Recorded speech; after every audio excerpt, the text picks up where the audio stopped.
2020 NFL Draft, the New York Jets select Mekhi Becton. Going down again. That's Q. Red Williams. Fighting through contact, fighting through offensive line, beating the double team, multiple moves stacked into one, just a play of pure domination. This is actual film, this is actual football talk. It's a football show, we're supposed to talk football, not storylines.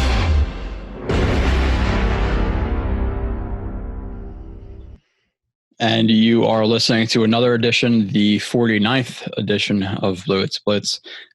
Coming out a little bit late this week in some personal news, trying to close on a house. So I apologize for coming out a day or two later than it usually does. 61, 62-ish type plays of the Jets game against the Dolphins. Again, some young guys playing pretty well, which is exciting. So we'll focus heavily on those guys. 5 games left. Super excited. This is a big game against the Raiders because the Raiders suck on the East Coast later in the year. So you got to hope that they lose this game. Again, this is for my personal, wanting the tank, which I think 90% of Jets fans want that tank at this point and realize that it's the best for the overall future of the franchise. But you got the Raiders. The Browns are a slight worry, but not really. They have a lot more talent on the team in general than the Jets. And then it's really this game. I'm not worried about the winning against the Rams, not worried winning against the Seahawks. So it's really this game, a little bit of the Browns, and obviously the Patriots. I know for the strength of schedule, it kind of you want them to lose, but I want the Patriots. I'm rooting for the Patriots to win every week because I want them to be in a spot where they have to win Week 17. So I don't want the Patriots to lose and then Bill Belichick's like, okay, well, screw it. We're already out of the playoffs. I'm going to freaking play a bunch of backups and have a bunch of guys on who are injured. In air quotes, and sit them down and lose this game against the Jets. And the Jets, have, in the most Jetsiest fashion ever, win Week 17 to get the second pick. If that was to happen, I don't know what I would do. Like, listen, if they were to win this game, like, you're farther away from the end goal, so it would hurt really bad, but it wouldn't hurt as bad as being one game from the end goal and then winning that or winning that last game. It would be absolutely brutal. So I could see this, the Patriots doing that, Bill Belichick doing that because obviously he doesn't want to play against Lawrence in his division for the next 10 years or whatever. I don't know how much longer he's going to coach, but regardless. But like I said, 5 games left. Hold on a second.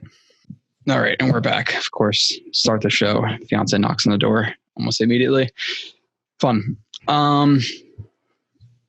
Where was I at? 5 games left. Talking about that. Patriots freaking need to lose to them. Moving on to the rest of the housekeeping.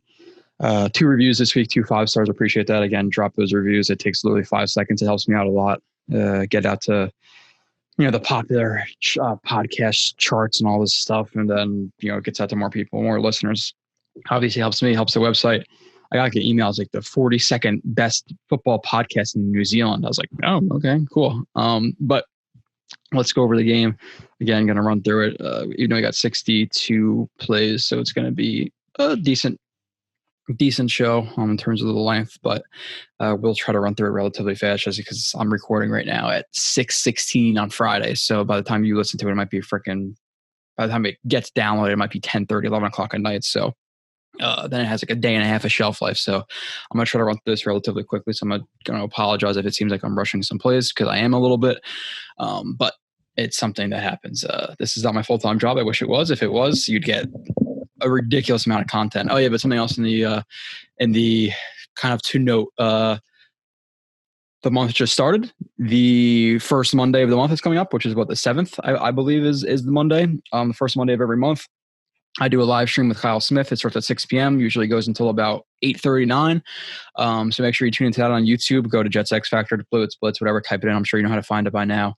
Comments. We'll read all the comments below. We'll talk about the Jets and where they are right now. The guys like Quinn Williams, Becton, Mims, Hall. Like, we'll talk about a lot of those guys. We'll take your questions. The call-ins didn't work last time. I don't know why. It was a technical issue. Hopefully it doesn't happen again. But the time we did do call-ins, we had like 6 or 7 of you guys call-ins. That was freaking awesome. So I really want to hear you guys. Again, especially with the younger players playing a little bit better. It's a little bit more exciting. I know, obviously, being 0-11 is not exciting, but like I said before, at least Hall is playing well, and Becton and Mims and Quinn and Williams. Like, imagine if those guys were playing poorly and they're 0-11. Like, I would do like a 10-minute show and just sign off. So, Calling and talk about those guys, but going into the studs and duds again, when the Jets lose, I start off with the duds, and hopefully I'm going through the duds 5 more times this season. I know a lot of people will say, "Oh, well, I really hope the Jets beat the Seahawks." My problem with that is you beat the Seahawks. Like let's say because a lot of people kind of preface that by saying, I want to beat the Seahawks if the Jaguars win another game, which, yeah, great. The Jaguars win another game, but then we're in the same spot. We're stressing every single game. I want that 2-game lead, and I want to lose every single game. Obviously, I would be like beating the Seahawks just on its own would be nice because it's Jamal Adams, but at the same time, I don't want to beat the Seahawks and then the next 3 weeks of the season be worrying about, oh my God, they can't win another game. So if the Jaguars win again, win week 17, avoid the 0-16, which I really don't care about as much as some other people do, because hopefully it stains both Adam Gase's record and the Johnsons. I want the Johnsons to a certain extent to be embarrassed, or at least Chris Johnson to be embarrassed a little bit and realize that the things you're doing are not working. So I'm fine with that staining the Jets. I don't care. People in 2027 or 25 or in 30 years and remember that one time the Jets finished 0-16. Like if you can't handle that already as a Jets fan, you got some issues because we take enough shit. So an 0-16 season, it's not going to affect us very much. Let's be honest, the people who've been here for a little bit. And again, it leads to hopefully something really positive in the future in Trevor Lawrence. Again, a lot of people will ask about Fields. Fields would be the number 1 in some other classes, but he's not Trevor Lawrence. So let's get Trevor Lawrence. And I've heard the argument, oh, well, no pick is guaranteed to finish well. You could pick a good guy at 1 or pick a good guy at 16. Okay, so fuck it. Let's just trade down to the 30th pick every year then if that doesn't matter. Like obviously having the best pick, trusting your scouting staff to take the best guys is what you want. You're not going to say, oh, well, some guys in the 6th round, like Tom Brady hit, when guys in the 1st round, like Jake Locker, don't hit. Okay, so let's just take quarterbacks in the 6th round. Screw Lawrence. Let's take some random guy in the 6th round from freaking Central Florida. Like, okay, that's the dumbest argument I heard. I've heard that a couple of times. It's really, really stupid to say that. Why not just trade down every year, then get a bunch of picks, which to a certain extent works sometimes, but other times it doesn't. The duds, again, I'm going to go through this pretty quickly. The third one, I didn't really record this because there's not a lot to show with missed tackles. I put Basham in here. I noticed him a lot in terms of, and again, like guys like McDermott, guys like, Pat Elflein played poorly, but I'm not going to go over a ton of those guys either, just because, like, again, who gives a shit? But Basham, there's at least 4 or 5, maybe 6 missed tackles or plays. I know there's at least 3 or 4 missed tackles, and there's like 2 missed plays that he had. So I think Basham actually played pretty damn poorly this game. I kept noticing him in a bad way. Maybe he'd made 1 or 2 impact plays in a positive way, but he made way too many bad plays for me. So he was my third dud of the game.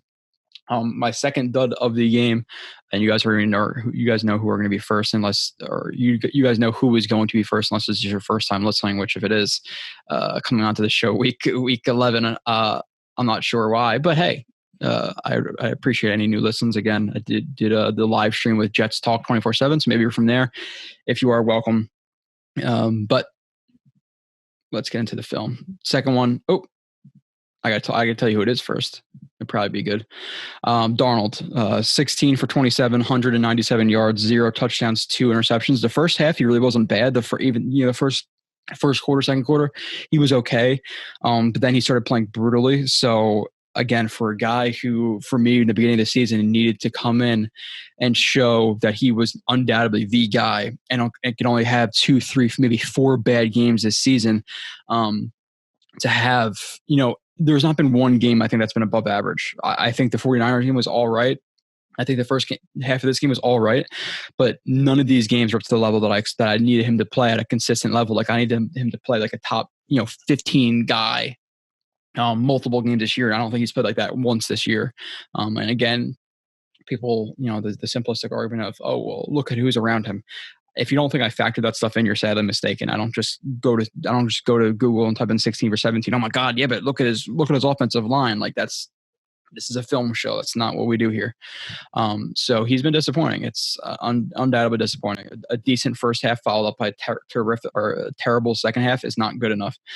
Some of the throws again that I will go over. I don't. If he's in a duds, I don't just go strictly bad plays for him. I will show the good plays too. And there were some good plays that he made. Mesh concept right here, or sorry, not a mesh concept. just a levels concept where you have the jerk route with the deep over. So it's a short read, intermediate read.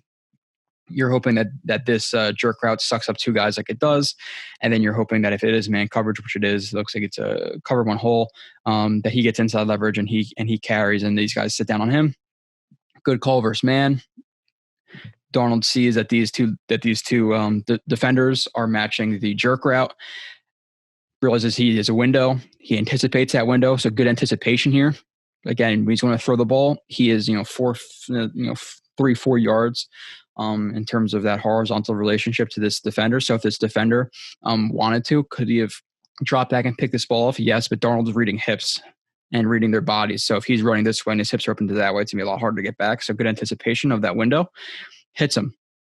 Catch by Crowder, and obviously a run. So good job there, anticipating that, reading that. Can't really see the feet, but it looks like he just steps in the bucket again. He always, his footwork's never going to be great. But good hit. McGovern. I said McGovern block here. Really quick pickup of this stunt right there. I do like that block from McGovern. Again, I think he's been a little bit disappointing overall. He started the season much more poorly. I think the last couple of games he's definitely ticked up, and even when he's playing poorly in the beginning of the season, he did show some flashes. So I do think he will be the starter in the future for the Jets. And again, his trajectory to me is pointed upwards. So that's a positive. But really good job just feeling out this stunt where he feels him kind of being the picker, stays square to the line of scrimmage, gets his right hand in there, keeps his eyes up, which you're going to see, keeps his eyes up. And as soon as he kind of feels him trying to cross his face to pick, he obviously plays long, cross shove. Again, where you're just shoving with the top of the body, keeping your hips square. So he cross shoves him, stuffs him to the right guard, whatever you want to call it. Eyes up, drops his post. This is the post foot. This is the kick foot. He drops the post, and now the kick becomes a post, and the post becomes a kick. Drops his post, squares up the rusher, stays with him. Darnold finds Crowder, boom, hits him. Good play overall by those couple of guys. Let's see the next. I always got to set up my windows first. I always screw it up. It's like you got to be able to click on multiple things to get it up, then in the next to make it smooth. I never set up before the show, but I'm just setting up my windows. Next play from Darnold, play 6 is Perriman Wolf concept. Okay. Mm-hmm. You're gonna have the deeper corner, and then the out corner. I call that a wolf concept. It's a smash variation with the intermediate and the deep read here. So it's a little bit of like not an extended smash concept. It's a little bit deeper than a typical smash concept is, but it's the same type of read. The Dolphins play in man coverage. They're all playing at the same level, which is kind of interesting. You typically don't want that in man coverage because you have guys running into each other. But it looks like you have first in, first out, and then he sits on whoever else goes first, or second in, second out. And then it looks like they're going to pass off whoever goes into the middle, because there's two guys dropping into coverage, which they could have been in man coverage.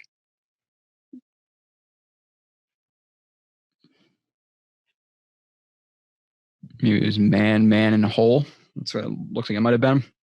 Regardless, good job by Darnold again, just anticipating the window and seeing where he could throw the ball.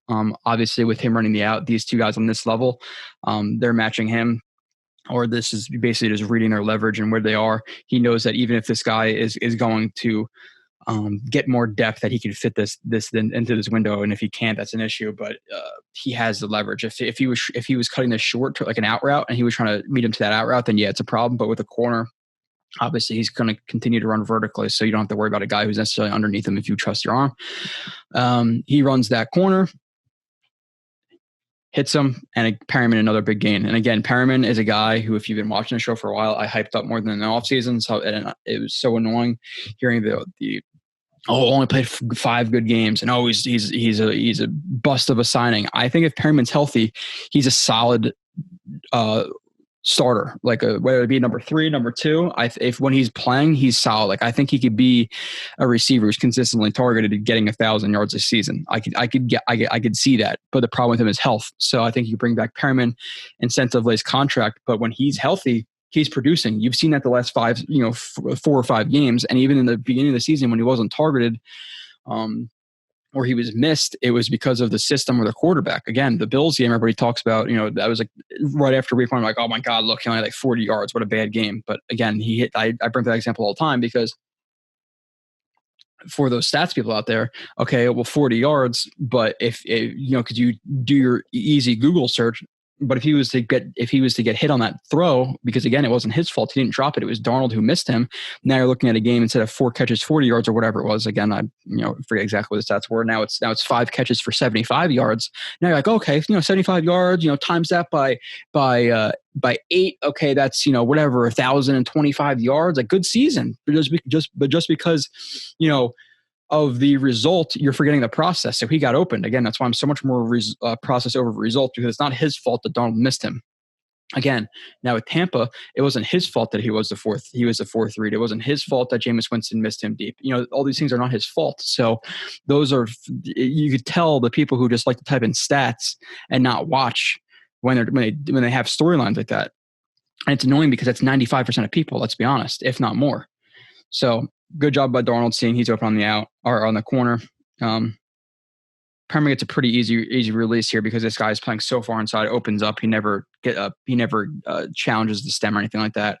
If you're not going to get hands on Perriman or stack him, or be cheating over the top a little bit, then have fun because he is, again, 215, ish, 6'2", legit high 4.3, low 4.4 speed. You're not gonna want to give him that much space. So good throw, good catch by Perriman. Moving on to the next play. Darnold, no chance. And again, I'll bring up these plays too. If you think I'm being unfair to Darnold, there are plays where he gets absolutely destroyed, where he really has no chance. So they get blitzed here. Now, again, who sets the protections? Who does not? That could be an issue. Obviously, with the Dolphins being so blitz heavy, having 7 guys near the line, you want to have quick checkdowns. Maybe you even want the offensive line to slide down, because again, you have the offensive line to the right, sliding to the right, but now you have 2 guys versus 2 with this guy pressing towards the A gap, so nobody's going to pick this guy up. The running back releases immediately, so he can't pick anybody up. So is it a problem with the protection? Is it a problem with Darnold? Is it there's so many things that have been going on here. McGovern obviously picks up the guy that is right on his face, but if they were sliding to the left, then you'd pass him off to Van Roten and then pick him up. So what's the problem? It's hard to know exactly without having the calls. But 2 guys get in. And again, nobody really gets open. Now, could he have forced this, to him? Maybe, but you look at who was open. There's really nobody here right off the bat that's open. So he's not put in a good spot right here. He gets sacked. I'm not going to kill Darnold for that. It's just like, I'm not going. There's no way. And again, I don't know how they don't change his protection, especially with him pressing the A gap and 2 guys out here. He looks like it's a DB. Like, what is he doing? Could he be in man coverage on the running back and take like an exit angle to get out on the running back to the flat? Yeah, maybe, but you have to account for him. Especially with all the blitzes that Flores does, and he's never accounted for. Easy sack. It doesn't get much easier than that for the defense. So what's going on there? Hard to tell, but it's an issue. That's pretty clear. Throw, Mims, catch. Okay. Mims is on the bottom, right? Yeah, he runs the dig. I want to see the dig a little bit more explosive. It's definitely not the sharpest cut for me from him. Obviously, again, on the bottom. Stems him, shoulders down. I like that. I don't like the break. Again, he starts the break at the 32 and rounds it out to not the 32, 37, and rounds it out to the 43. So definitely could see a sharper break from him. I want to see that this break step right here be a little bit more forceful. It's not like a true square cut where he's going to step, break, and then cut in. It's more of like a speed cut inside. Speed cuts can be outside. People always talk about, speed outs. You could have it speed in. It's just not taking that stop step. So breaks, Again, I want to see a little bit more forceful. I want to see him drop into that a little bit more, not lunge for it as much. Or he doesn't really lunge. He kind of more hops into that. He's like hop. I don't want to see that. I do want to see it a little bit more, not as rounded off, but comes back to the ball.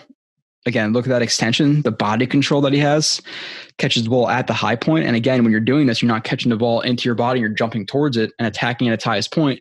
Now you're boxing, thinking like a rebound, you're boxing out the DB. Now he's behind you, unless his arms are longer than you. It's a play through your arms. It's almost impossible when people high point the ball if they have good hands to beat them like this. It's nearly impossible for the DB unless he had better leverage. But if his literally his ass is in your face, how are you going to get to this ball unless you're Mr. Fantastic and you have arms that can stretch 30 feet? Like there's just no way. So really good catch by Mims attacking that ball for sure. To break it a little bit sharper.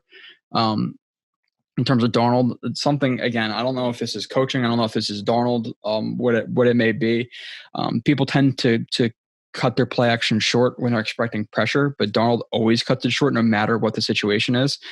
So the play action fakes are never sold well. This is not beating. That's not selling good high school players. It's not. That's he's 2 yards short of them. That did not look like a play action at all. What's the point? I get it a little bit just in terms of like the running back. I mean, the offensive line's action, which can suck up the linebacker just as much as the quarterback does, but the quarterback's fake, but regardless, you still want the fake to be a little bit better.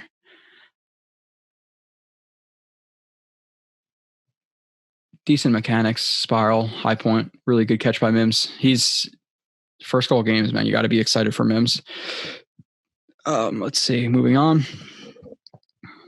25.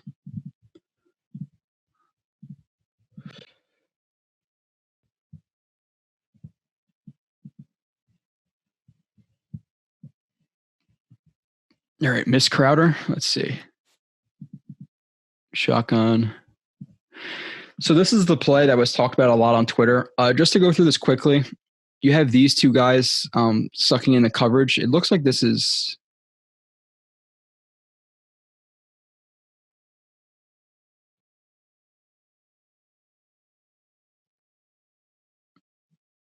some have a cover one look where they like double guard the flats. It's an interesting look.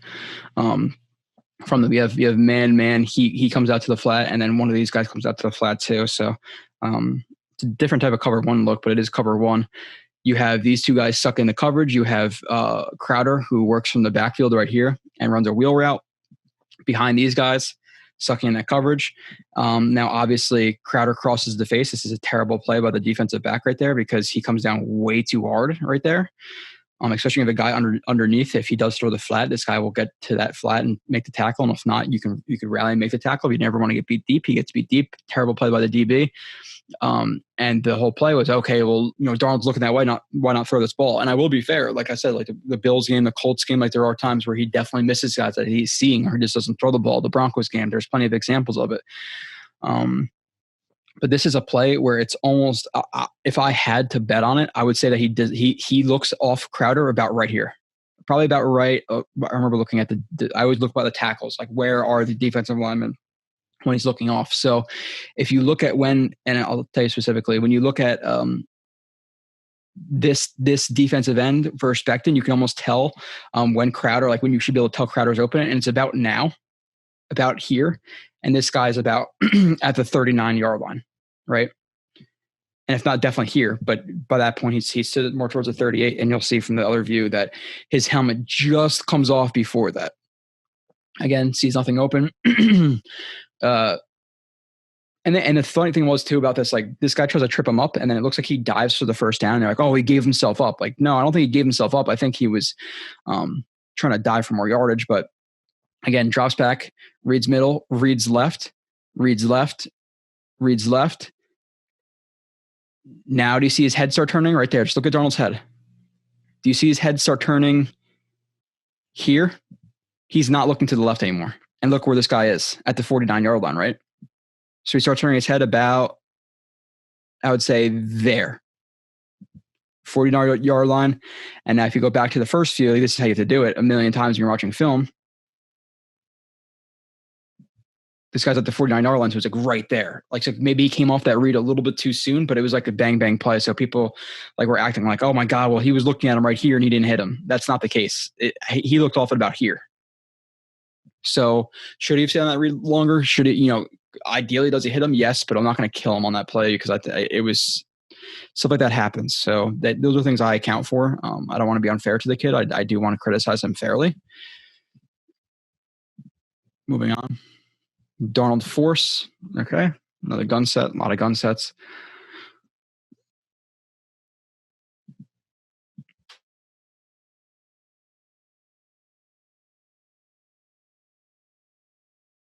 Another cover one look. Again, Darnold, I like the fact that he tried to throw the ball deep down the field more. But I would just like to see him, especially with this tight of coverage and you having to throw over the top and this defensive back being leveraged more over top of that. I would like to see him hold on to the ball a little bit more and check some other reads, because if he were to, you have Mims, who this guy is breaking more towards the flat. They're really trying to take away the short stuff at the beginning of the game, it seemed like. Even if this guy was to try to match him to this point, I think Mims is going to get past him. And Mims, again, it's a little bit different when, okay, well, he breaks to the sideline now after he throws the ball, but it looks like he was regardless. So Mims is open right there. So I don't want to see him force this ball because you're throwing into double coverage. That's a risky play. It's a little bit too risky for my blood. But I don't see how Mims even swipes. Yeah, again, because even here, this DB is angling off, but he's flattening out towards the sideline. So I'm not sure exactly why that happens and why they're playing the flat so hard with these defensive backs. I don't necessarily love that. But Mims is going to come open again. He throws the ball relatively early, forces it. Good route by Perryman in terms of obviously selling deep, stutter, and then he has room. So if you are going to throw it, you want to throw it more towards the sideline and outside because you're throwing away from his leverage and you're throwing away from the guy outside. He puts a little bit too far inside, and again, almost a pick. So you start to double coverage for what was almost a pick, and the reason it wasn't is because it looks like Perryman's hand just hits it right there. Right there. That's why he drops it. So thank God Perryman just tipped that, because that would have been another pick and a 3-pick game now for Darnold. Because he forced into double coverage. That's a force. Can't do that. I think I had the other view too, where the offensive line he could have stepped up into it, but he did not. I got about 7 more plays at Darnold. 36. Darnold, bail. What the hell is this labeled? Darnold, bail, INT, Mims. Oh, okay. Another tray, trips, set, stack. It's not a stack. I don't go crazy into formations.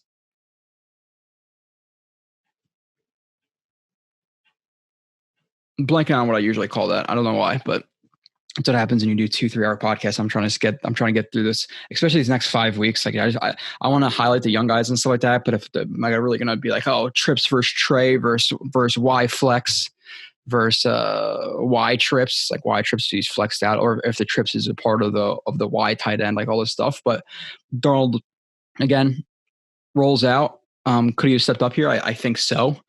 And if he is reading the middle of the field when he does bail, obviously this guy's getting carried by the linebacker, whoever this is, defensive back. Mims gets inside, and Mims is wide open, cutting across the field, but Darnold does not see him, and he rolls out. If he were not be so shaky in the pocket, here, this is a relatively clean pocket. It's a little bit shallow, but he could step up, and if he was to look to Mims, then he hits Mims, and then Mims catches the ball and most likely runs for a couple of yards. But he bails out. He does that too often. Sees Crowder breaking back towards him. He thinks Crowder, based on his leverage, is going to continue inside. Crowder thinks he's going to run along the sideline. Again, there's a guy over top, guy inside, so he's going to try to run to the sideline, catch the ball. Darnold tries to lead him. Him and Crowder all on the same page. force interception because he bailed out of the pocket too early and he expected Crowder to do something that he did not. Again, not a good play. Is it as bad as some of the other interceptions or the other one he throws in this game? No, because he expected Crowder to cut across the middle. But again, he tends to lock onto his reads. You could see his eyes to the right the entire time. Right. Feels a little bit of pressure from the edge right here, and he could step up, but he doesn't trust. He's shook from his offensive line in his early years. He's always going to go to the outside, never step up in the pocket. Like, he rarely steps up in the pocket like that, not as much as you want him to. But again, if he does, pretty clean pocket, a little bit murky, but clean enough to continue to keep your eyes where they should be instead of limiting to half the field. Mims is open. Again, expects Crowder to cut across the middle or cut across the middle, and he doesn't, and it's a force again because he sees this. He sees Crowder, angling here, so he tries to lead him in front of this defensive back, and Crowder goes to the sideline. So, is it brutal? No. Is it still bad? Yes. More because of the bailing out and not seeing Mims open on the over.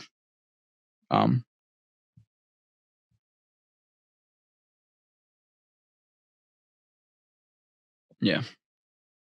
Moving on.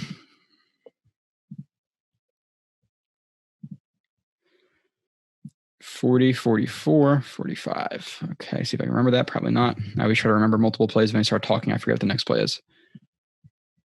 Maybe I'll try to get 4 in a row. Throw short, 3rd and 3. Again, this is just like him. Like, these are things I do not like. So he's reading man coverage before the snap. He knows that this running back is running underneath the formation on a swing route, and he notices the man coverage. So he's just going to try to throw it to the running back to try to get him some yak. But that shouldn't be like the thing you automatically want to hit. Like, I get that it's man coverage, but again, if it's man coverage, why don't you check your mesh first? Mesh. Again, 3rd and 3, they have to get to the, what is this? The 44-yard line, let's say. And again, to check the man coverage, immediately look at if anybody's sitting over here, noticing it's man, and I'm trying to throw it to your running back who's going to get yak, instead of reading the mesh real quick and then looking to your running back, which should be more of your check down. He just sees the running back open, wants to hit him. Instead, you have Mims right here who stretch releases versus 25 is Howard, right? I think it's Howard. Stretch release, patience, swipes at the arms, gets inside. Again, they had to get to the about definitely the 45 is the first down. Is this open in the NFL? Yes, it is. For Mims, especially with his hands and his body control and stuff like that, could you lead Mims right here for a first down? Undoubtedly, you could. But again, he just immediately goes to the running back. And even Herndon, this is not as clean of a throw because it's a little bit more tight, but check your mesh first. Short of the sticks, 3rd and 3, he gets tackled. The Jets punt. I believe they punt right there. They might have. No, that's not the play I'm thinking about. But too quick to check down right there or hit the flat. If he was completely beat, if like one of those mesh, if it was like one of those mesh concepts where it's like a natural rub, then yeah. But it's not like the linebacker ran into anybody. So Darnold forced Mims catch. Mims near catch. I put force with a question mark. So play action. I would say this is a force. Again, you have Mims on the deep post. Again, a little bit of pressure in the pocket, especially guys like Elflein and McDermott are terrible. The offensive line was not good this game in terms of because those guys really brought them down. But overall, they were not terrible. Like, they weren't as bad as his line this year. But again, you're stepping up in the pocket, and this is what you're throwing. You're throwing it inside. Yeah, he's in trail, but you have a safety coming over the top. So you're completely you're forcing this ball. You're just chucking it up to chuck it up. What down is it? Looks like it might be 3rd. But again, don't necessarily want to see this. Now, it is later in the game, so I'm not going to kill him as much because he is trying to make something happen, and the pocket is a little bit murky, so he does have to step up and try to get something off because these guys are closing in on him. There's really not much open, so a little bit of force. Again, that's why I put a question mark. It's not the most terrible decision, but not ideal. A little bit better of a play action fake. Still pulls it pretty short. Greg Van Roten has struggled a little bit more these last few games. He lets up a pressure right here. gets his feet locked a little bit, hands swiped, and he really chases this guy. But again, he commits a little bit too much to the middle right there. His feet get locked, reaching for contact. Hands get swiped. And again, when you're reaching for contact with two hands like that, your hands get swiped. Now your hips are locked. So hips get locked and he ends up chasing the guy who gets past him. The linebacker is faster. Darnold steps up and away from it, chucks it deep. Mims, these are catches he's going to come down with in the future, I believe. Like he's a freak. Almost catches this ball. Again, jumps up and it's a little bit behind him. So he has to try to catch the ball like this. Maybe would have if it comes into his chest and Howard doesn't get the deflection on this, but really close catch for Mims. Again, body control almost brings in. This is a catch maybe at the end of the year or in the future with Mims. He's a freak like that. Like he's going to start, he will catch this stuff. Now maybe it's more of like a 50-50 thing. You don't see guys catch this all the time, whether it be Hopkins, whoever it is. They're not going to catch this ball all the time in double coverage, but Mims is that dude. He's going to come down with that sometimes, in my opinion. 55 miss Mims deep or 45 miss Mims deep. All right.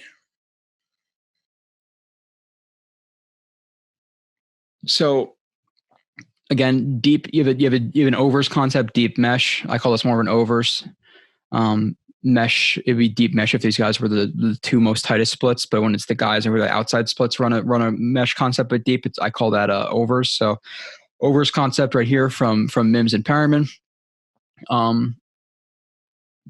Mims is, open relatively again in the NFL. This is open. I don't know if Mims is gassed or not because this is the next play after the deep shot, I believe, or a couple plays after it. I think it might be the play after, so that this is probably third down. Mims he doesn't finish his route right here. And Darnold overthrows him. So again, this is one where you can go, okay, well, is this Darnold or was this Mims? If you look at like Mims, like he does gear down a little bit. And again, now the ball is too far in front of him. Let's see if you can have that from Mims' view.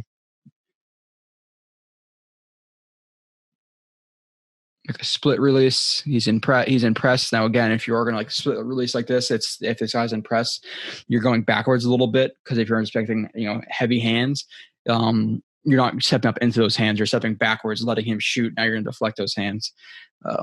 So split release. I like how he ducks the shoulder away from the contact. Doesn't give him his chest. So ducks away from it. And again, if you look at his body language, you see he's like not running full speed. It's overthrown. So did he expect him to move with more pace or was Mims just gas right here? Things to consider. Moving on. Couple more plays of Darnold, but that's about it of Darnold. 55.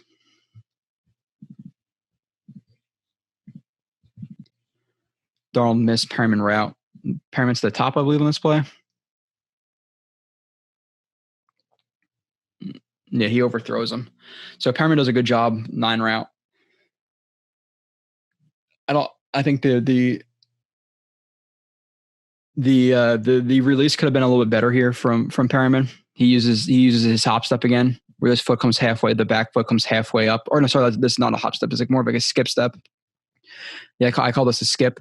When the back foot comes up your second step, it only comes up halfway and you explode. I call that a skip step. If it's a hop step, it would be double off the up foot. So skip step outside, but he doesn't really threaten the DB. Like the DB's hips are not really threatened here. So I do want to see him. Threaten the hips a little bit more, get on his toes a little bit more. But minus that, gets outside, does go to hold his stem, and then he throws a stutter right here. Gears down. DB gears down because of it. You can see his hips open and start to look back to the quarterback. So good sell on that. And look at that acceleration from Perriman right there. You see that acceleration? That doesn't look like crazy, but that is good acceleration. But Darnold overthrows him. Again, you're expecting him with that stutter to have outside and over top leverage. Just lead him there. He leads him too far to the sideline. Ball goes out of bounds. So blocking. You see Becton, he reaches a little bit with that left hand right here. But good job not leaning too far into it. Again, if he's leaning too hard with his upper body, didn't have a good base, he'd get chopped and he'd probably fall down here because he does have heavy hands or heavier hands. But Good job getting it chopped and maintaining his balance and catching that guy. Darnold's not pointed. Like you'd like to, again, he's having issues when he's going through reads. You want to really point your shoulder and your hallway to your throat, to where you're going to throw the ball to be in good body position. Here he's throwing the ball outside and he's more pointed inside. So his body's not completely in sync right here. Like his hallway is more correct, but his upper body is not in match with his hallway. So mechanics aren't great right there. They're not terrible, but they're not great. Let's see the lead foot. Lead foot's not bad either. Upper and lower body just aren't completely connected right there. Next play. Darnold, no shot. Okay. Again, a play that I'm showing that he is kind of screwed from the start. Tons of guys in the box. Eight in the box. Maybe you'd say 7 if you don't consider him in the box, but 8 near the line of scrimmage. Play action. Again, these are the plays that Gase, again, when you think you give him audibles and stuff like that, and you see all these guys in the line of scrimmage, maybe run some shorter route concepts because they've been blitzing the shit out of him, especially not play action. Play action versus blitzes is not good because then it really shortens your time to read and get the ball out. So that's not good. You have deeper concepts. You have a post wheel, and then whatever this is over the middle, I forget what it is. Just the seam route. So you have a blitz play action, completely covered, and he gets sacked. This is not Darnold's fault. This is play calling. This is a good example of bad play calling. First down, they're clearly showing blitz. Run some shorter things over the middle. Give him an easy outlet. Nothing open. There's nothing he could do right here. If he tries to scramble out, he's getting sacked. If he throws the ball out of bounds or whatever, it's going to be intentional grounding. So this is a play where he's doomed. Again, is there some of that? For sure there is. I'm highlighting it. I don't hide this stuff. But he also has played poorly, by himself. Good blitz pickup from what is this called? But Frank Gore.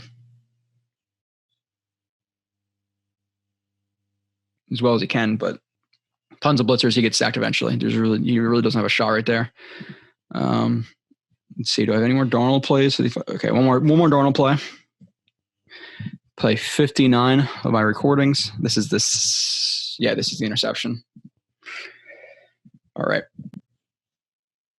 Terrible interception. Yeah, there's not much to break down here. You have Perryman from the top right here who runs the out route. He obviously gets mugged by one of the best DBs in the league. Stays square, gets his hands on. Great job playing it by the DB. He completely matches it. Darnold tries to force it. DB's underneath right to his face. It's right to the DB. Again, pretty clean pocket. It's getting pressed in a little bit because McDermott's trash. And this is what he's seeing. Completely mugged. Now maybe he's expecting him to get to the outside, but he's not. Like, you can't just force this ball. There might be like that 5% chance he gets outside. You can throw this ball, but then at that point you'd have to float it. You can't throw it underneath on a line drive because that's what, if that guy turns his face, it's what it's going to be. So if you see this leverage and try to float it over the top on like third down, maybe I ought to get that, but you can't throw a laser underneath. And look at his feet right here. Like, look, his transitional footwork through reads is not good. This is not good mechanics. Again, left, bounce, bounce, bounce. You go to the right, hitch, turn your body, turn your hips, turn your hallway. He's going through reads and his feet are stuck in mud. This is not good throwing mechanics. His hips are completely locked. Boom, pick. That's inexcusable. That's not good. And there's way too much of that in his game. It just is. Gase, my number one dud, as always. I'm not going to go crazy on him because he's going to be gone in 5 weeks, so who really cares? He took his sweet time before the 2-minute drill before half. Didn't like that. 4th and 1, You run it up the middle versus stack box with Frank Gore, who will choose the correct hole for the most part, but will not make guys miss. That's just not what he does. And you're running him versus stack box, not a good thing. Interview after the game was brutal. They called him out again. Everybody's heard us by now, but were you calling the plays? Okay, well, Loggins didn't have a play sheet, and then Gase is like, oh, well, what are you talking about? Like, I call the first 3 plays of every drive. And they're like, okay, well, what about after those 3 plays? Oh, well, what are you talking about? Or Again, I could bring up the transcript and all that shit, but we all know what happened already. He got called out. He had no nothing to back up his claims of him not calling plays. And they're like, oh, well, at this point in the game, you had a play sheet and Loggins was talking to the offensive line coach, and you had a headset on and we're talking. And he's like, oh, well, we were trying to run some 2-minute stuff. It's like he was just completely like, he was, well, I run plays in the 2 minutes, 2-minute drill, with 8 minutes left in the third quarter, but only on 3rd and 6, but really sometimes 2nd and 4, and only when it's man coverage, but then sometimes versus zone. Like, he was making no sense. It just did not make sense. He sounded like a fucking idiot. Sorry for the curse, but he's an asshole. He completely lying. Just say I took over play calling, but he keeps trying to blame it on people and stuff. He's a jerk, and a dumbass. So. 2 fumbles in Dolphins territory that led to absolutely nothing for the Jets. Running deep concepts versus stacked boxes that are showing blitz. Ran Gore 18 times, and he had another 2 or 3 catches. So, like, again, this is another stupid argument that like talk radio people do. Oh, well, my God, why are the Jets running the veterans so much? Why are the Jets? And you hear it every freaking week. It's a 1-sentence answer. And then you could shut it down for the rest of the rest of the year, but people just talk about the same crap over and over and over and over again. The reason is Gase wants to win. That's it. Now, can you get into conversations about, okay, well, does Douglas have power over him to force him to play these guys? Clearly not. I'm sure that Douglas wants to see P-Ryan get more snaps, and all this stuff, but people talk about it all the time. Well, why is he doing that? It's a sentence answer. Gase wants to win. So stop asking the question. It's simple. Studs. I put Marcus May at 3rd. I thought he played pretty well this game. Deep coverage. He did some good things. He had 2 plays that were really, really good earlier in the game. I'll play them really quickly, and then we'll move on to the second stud. He is deep right here. Again, sorry for I dropped 2 F-bombs, but it's frustrating to say the least. See some of this stupid storyline get talked about 1,000 times. RPO. He runs the slant. They're in Tampa too. They get sucked up. He's the Tampa defender, the deep third, whatever you want to call him. He's in 2, but again, this is his only read. He reads the quarterback's eyes, the mesh point. He sees the RPO coming,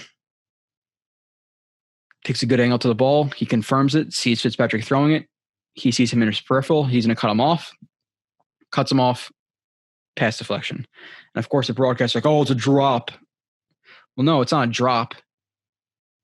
He was going to catch it with his body, which you want to see him to do a better job of catching it with his hands. It's in an awkward spot, though. I mean, when it's right around that hip area, it's really a weird spot to catch it overhand, underhand. But Marcus May does a good job reading it, cutting it off, getting his hand in. It's exactly what happens. It's a pass deflection for Marcus May. It was not a drop. So great play by Marcus May, reading that and exploding to cut off that route. Another play, pass deflection. I don't know if it's on the next play or not, but this the next play I recorded. So again, play action. Jets all get sucked up. Again, I can't tell what the defense is here, because if anybody can tell what this defense is here, maybe you can tell if it's zone or man. I'm not even going to look into that right now. But there's just no way, because they all got sucked up. Marcus May is clearly deep. He sees the play action. He sees this guy breaking out. Now, could Fitzpatrick hit him here? Maybe, but Fitzpatrick continues to roll out, tries to hit him. Marcus May, again, does a good job to not get too shallow. You don't want to see him, try to break ground to him and get shallow, and then him catch the ball and run for a touchdown. So good job taking a smart, more conservative angle to cut him off. Because listen, if he catches the ball, you tackle him, that's it. But if you take too aggressive of an angle, he catches the ball and then he runs for a touchdown. So good job taking a angle to the upfield shoulder. sees the ball coming, notices, that he can undercut it. But again, really good job to the upfield shoulder. You see, even once he breaks a little bit, he still tries to maintain his leverage, or he tries to still maintain the upfield shoulder. Again, sees the ball coming now, realizes that it's a little bit more of a floater, can undercut it, dives, almost gets the interception. So again, good job by Marcus Mayer realizing that he's leaking out. Upfield shoulder, undercut, almost a pick. It hits him in the chest, actually. But really, really good job by Marcus Mayer right there, too. He thought the ball was probably a little bit wider than it was.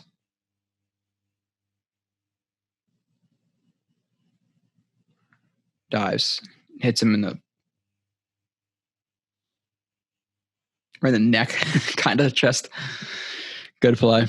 Second stud of the game, I had Becton.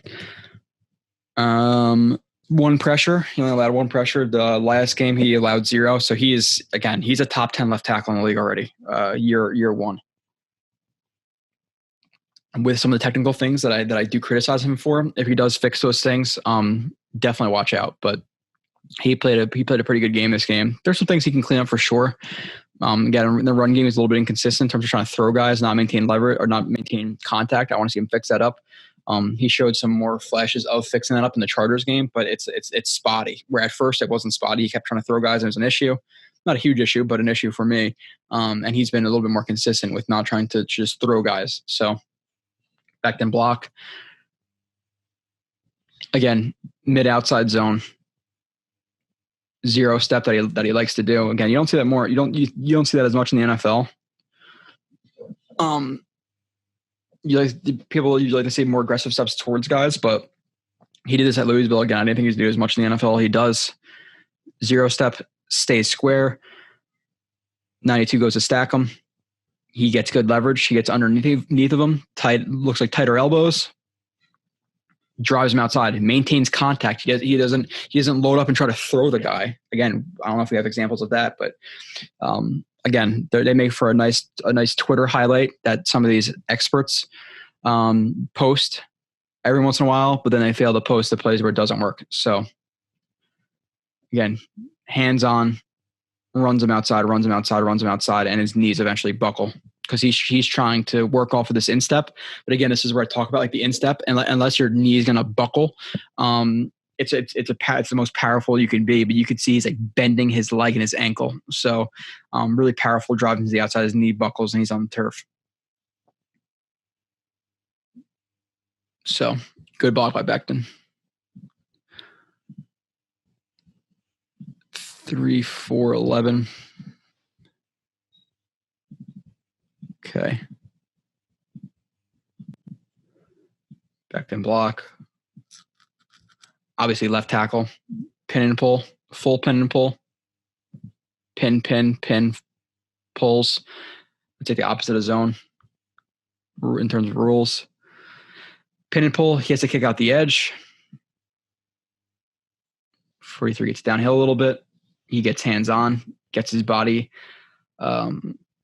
up through this. Again, this is where I want to see him stop like launching a little bit. You see how he like tries to throw guys? You see this where he's extending like really through that and tries to push them off. And you see how this guy kind of like rolls off of it. Because like if you're going to throw a guy, like you need to have like 100% versus 100%. If you don't have like 80% of his body can roll off of it, this is where guys can spin out and then maybe make a tackle. So I want to see that fixed. Like obviously he had the power here, but you don't want to see that. Again, it makes for a great highlight at times, but other times it lets guys get back in the play, which he does get back in the play here, actually. I didn't realize he does. He's a cleanup tackler, but he gets in the tackle because he tries to throw him. Instead, staying more square, not loading up, getting your hands on, working off your insteps and running him outside. There's a difference. So this is a good but kind of a negative at the same time.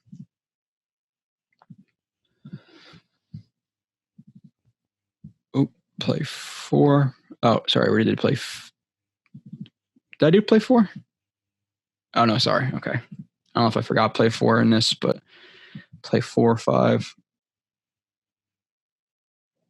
Now, this is a good block. Whole offensive line. Slides to the right as they sell a play action. Becton does a good job staying square. I think 94 is Wilkins. Stays square, lands his left hand, his right hand inside, comes over the top of like that half moon punch to the right shoulder to contain. It's more of like a containment punch. Like now, if he's going to work against that way, now that hand switches, But you could shoot two hands inside. You could shoot two hands inside, but the only problem with shooting two hands inside, you shoot two hands inside, your hands get deflected. They're a lot closer together, so that they could control a lot of you with one accurate punch. Where this half moon punch, as they call it, is more of to contain and to support your hand that's into the chest, outer pec, wherever it may be. But good job getting low, working off his insteps, hands inside. He's not going to move. He's not moving them. You have Becton at this point with leverage. Have fun. There's just absolutely no way. He's too strong. Darnold forces it kind of again right there deep. No, this is the play. So this is, and again, I'm not as energetic as I am on some shows, but this is the play where somebody who rhymes with small d will put up on Twitter. And I just want you guys to like watch out for that stuff, because people like that are the ultimate hype trains, where I believe his tweet said this game that it was whatever it said, like a zero mistake game or a flawless game, or it said something like mistake free. He's like, and on this play, this is like, you could just do is the voice, Becton gets to the outside and he kicks this guy out. Look how powerful is he's snapping this guy's head back because he's so strong. Like, look at that movement. But like, it takes like a second for you to just pause it. And again, I'm not being nitpicky, but it's just an annoying shit I see, where if the ref is looking at him, what happens here is it's actually illegal hands to the face. So like, it's not snapping heads, which was the quotes. It's not that he gets so, he gets leverage and he gets under his pads and pushes him back so hard that he snaps his head back. It's the fact that you could literally just take a quarter of a second to look at it and realize his hand is under the guy's face mask. So it's actually an illegal play. So like, it's not actually the best play. And this is, you don't have to know about film or coverages or, half moon punches versus quarter turns when you're punching or cuff techniques or kick steps. You don't have to notice about any of that stuff. You could see with your eyes that his hand is into his face mask. But then this comes up as people see this in fast motion. Oh, he's snapping heads back. Look at that play. Oh my God. Like, it's so annoying to see that. Like put some effort into your reviews. And there are tons of great film guys out there. There really, really are. Brandon Thorne is one of them. But the guys that I'm talking about are, what are you learning from a hype train? That's all it is. Sorry, it's just for the film guys who watch. I'm sure there's a lot of guys out there who are film guys who watch that and are like, what? Like, what are you talking about? Okay. 32. Pass set. I got like 4 more plays at Becton.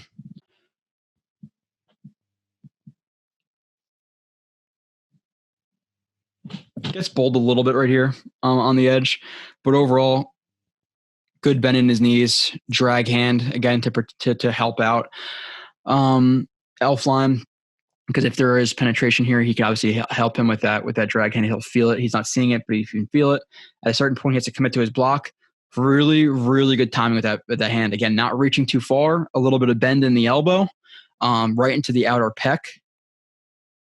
Gets hands on. Now, this guy kind of tries a long arm and fork that punch. You'd like to see him maybe defeat his hand, chop it down. He doesn't. He matches him. He maybe goes to defeat it right there, but it's a little bit too late. But he stands him up. So I like more of the drag hand, the squareness, the base, the kick slide, and the punch timing. I'd like to see him defeat that hand, though, a little bit earlier.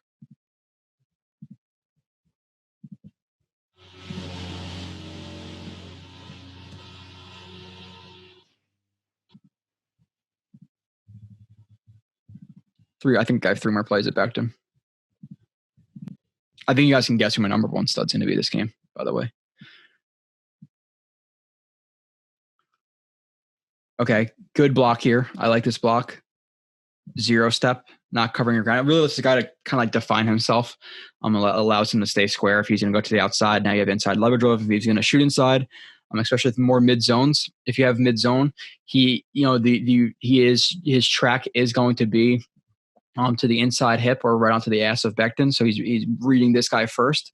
Now, if this guy knifes inside, he's going to read outside. If this guy comes outside, he's going to read inside. So with that 0 step, if he knifes inside, okay, great. Block him inside. Keep him inside. Seal him inside. If he doesn't go outside, kick him outside. That's fine. So 0 step, gets hands on.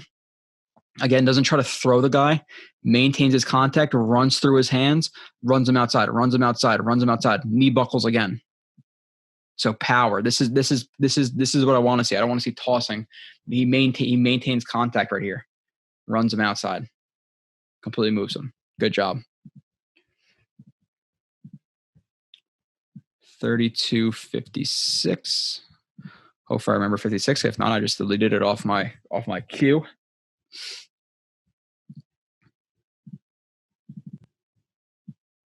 Becton lets up stuff. Oh. Okay, yeah. So it's a toss.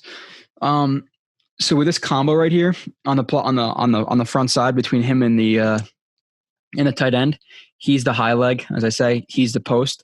So he needs to make sure that, obviously the high leg is just trying to stop this guy's momentum, not his momentum, and he has to like scoop underneath of this and get outside leverage.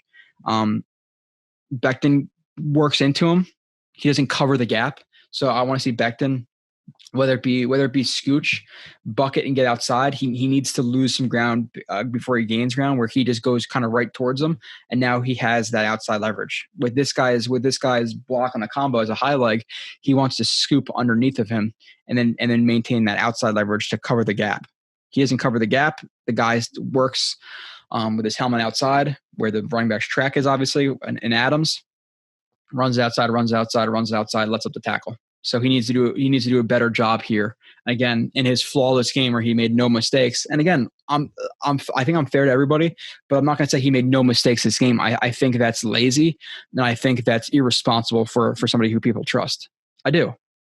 But if that's your game to hype up people, then it's your game. Because this is a mistake.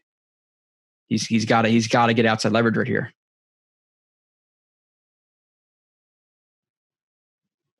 So that's a run stuff that he let up. It is what it is.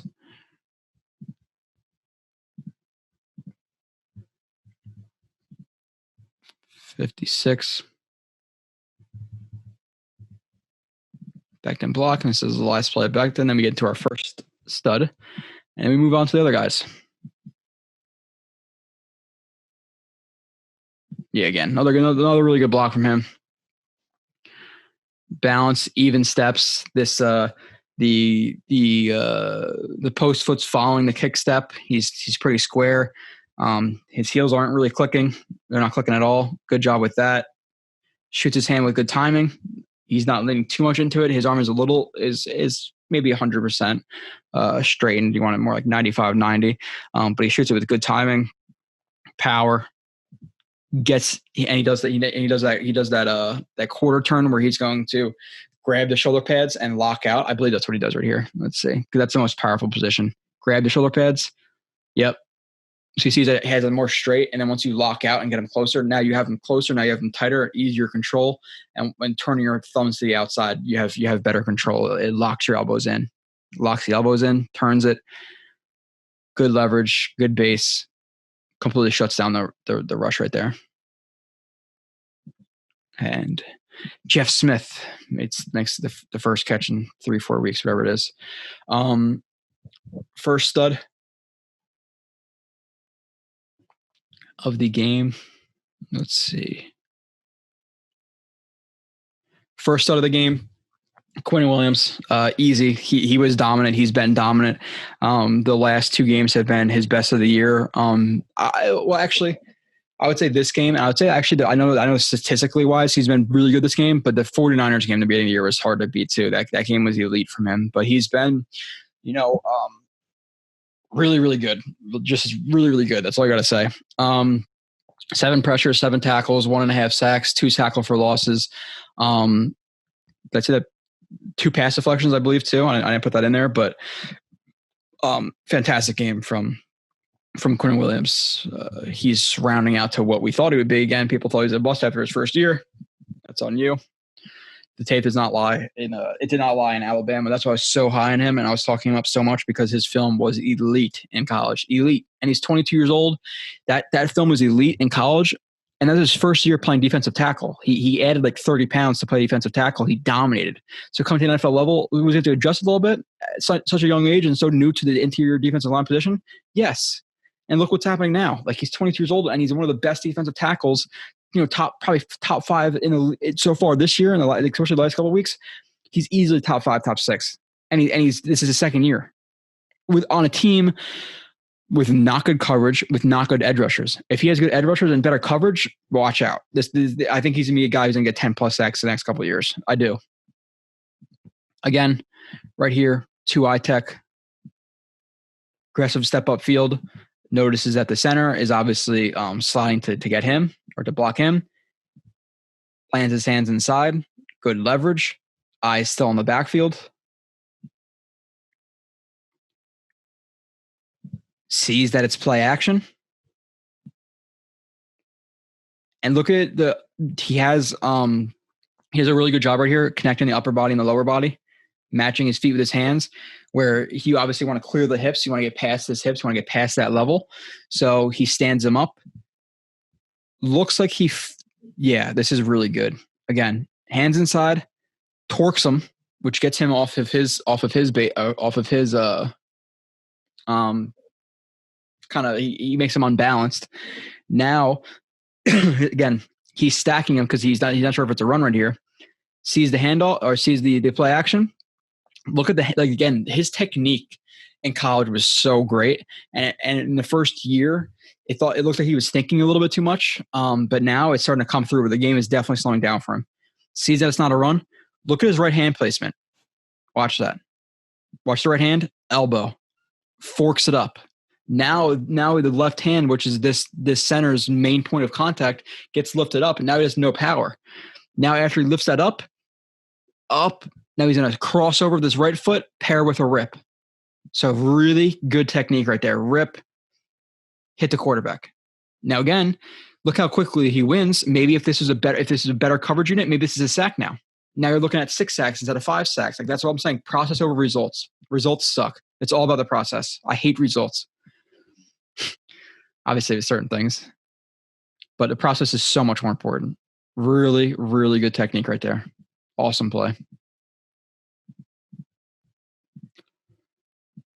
23-40. Split sack. 1 tech.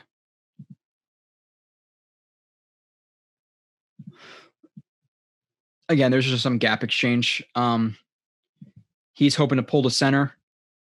And this blitzer, Jordan Jenkins, is hoping to pull this guard, and then he's going to loop around. That's the design of the blitz. So he crosses the face. Center does a good job reading it. Quinn Williams, obviously, you're not going to win every single rep right off the bat. He gets his hand inside. Good job controlling. He's reading the quarterback. He's more of like a spy right now. He's trying to make his way to him. He sees Fitz trying to step up through the A gap. Drops his hips. Works off the instep. Pushes him by. Explodes laterally. Makes a tackle.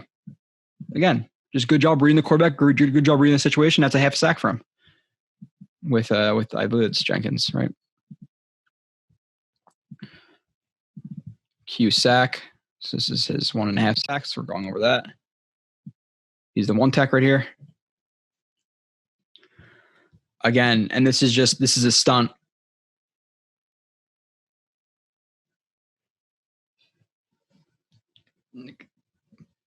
He's the picker in the stunt. He wants to carry the center. Again, carrying the center is really, really a rip move is really conducive to that because you're literally locking them, and then you want to carry him, hit the guard who is going to be looking at 91, which is Franklin Myers. Franklin Myers is going to loop through the A gap. That's the design of this. Crosses the face, club, throws the rip, carries him, and then look how low he gets carrying him. Attacks the hip. Look how condensed he is right here. That's powerful. Right guard doesn't see him. He attacks the hip again, which is your center of mass. That's what you want to attack if you really want to move guys. Literally throws him out of the way, and he takes him down for the sack. So great technique with the club rip. Condenses, pushes the right guard, really throws him out of the way, and then continues on for the sack. And that's because the center is put in a shitty position here, where he gets the sack because of how low he is, and he throws him. He drops his post and has to pick up the looper. Like, that's his job. But because he threw this guy, he does a really good job, throwing that guy and getting that sack. So another great job by Q.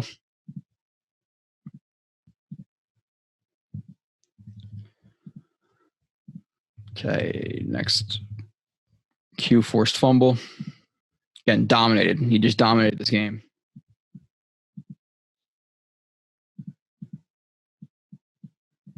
Four-eye, aggressive step up field, feels the block coming. Like, you have to notice blocks. If you're going to run straight and you're not going to angle your body off, get hands on, guys are going to come and block, you're screwed. That's what he's doing a better job of this year. Flowers comes wide. He gets his hands inside, gets better leverage. Looks pretty linear right there. Again, you don't want to be all out of whack. You want your body to be pretty much in a line from your back of your heels up through your elbows and your upper body with your thighs kind of working as that buffer. Like, you want your thighs going the opposite way. So it's like really good leverage. We'd show that on a different play. I have shown that in terms of the leverage you want and your body being linear. Gets his hands inside of Flowers.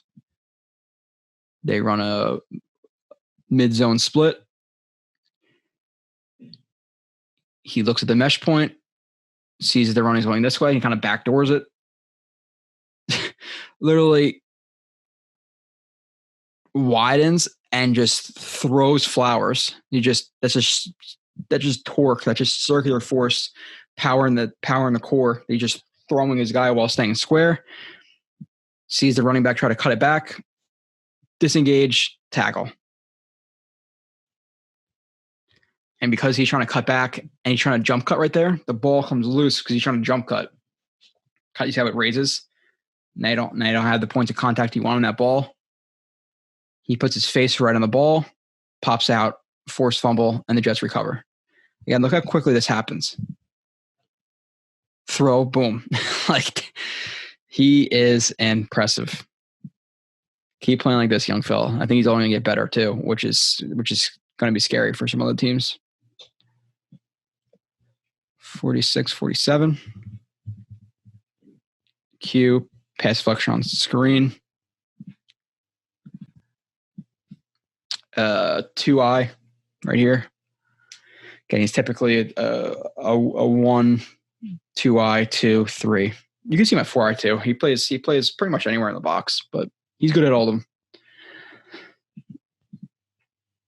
Again, screen pass. He wants to get a part of Q, and then obviously run outside on the screen. Q just gets in quick. That's all it is. He gets inside, gets underneath of the bicep, lifts his arm up, explodes to the quarterback. Quarterback tries to dump the ball off. He gets his hands up. Pass deflection. He obviously knows he's probably not going to get the sack here if the screen is coming. PD. Fantastic. QB hit.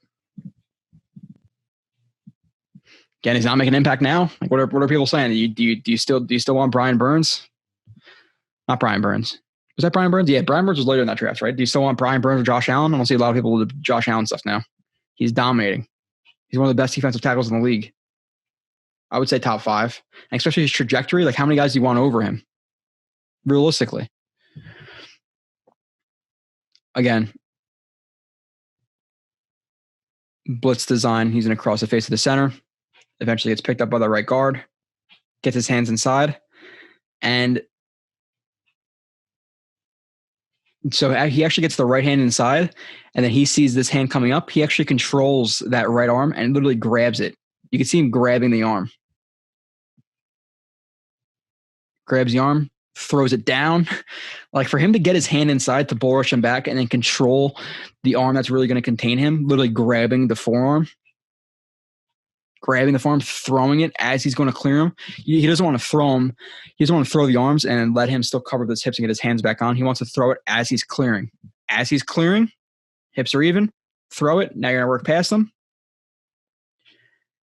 Get the quarterback hit. The ball is obviously out and gets the receiver. I forget if there's a catch right there, regardless. Next play. Q run stuff. This might be the last one of Q. We'll move on.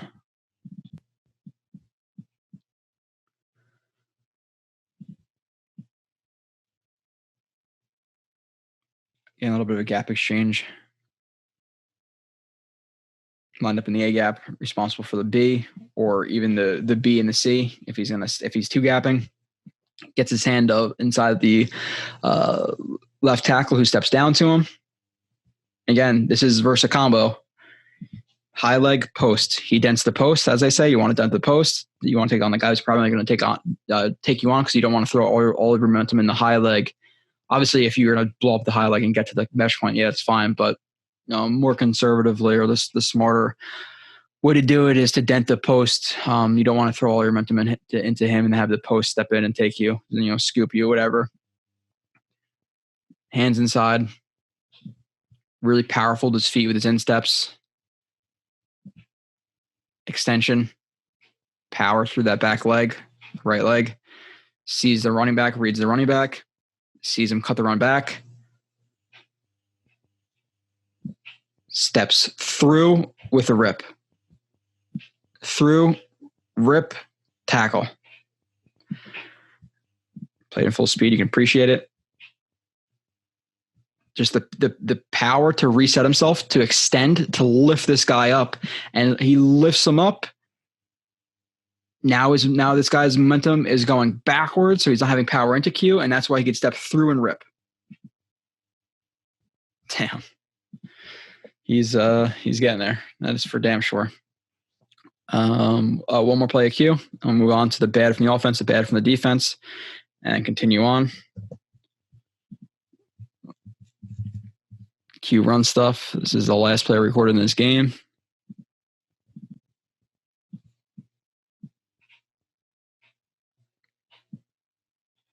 I call this a loose three.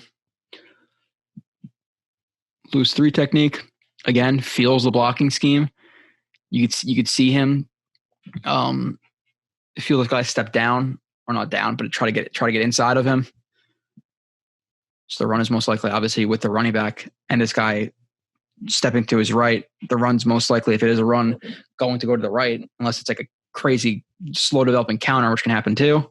But he steps inside to match that left tackle, hands inside, eyes in the backfield, power off of the instep,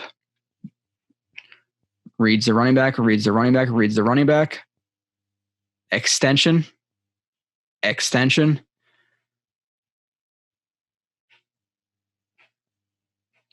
and he kind of uses like a club and then rip.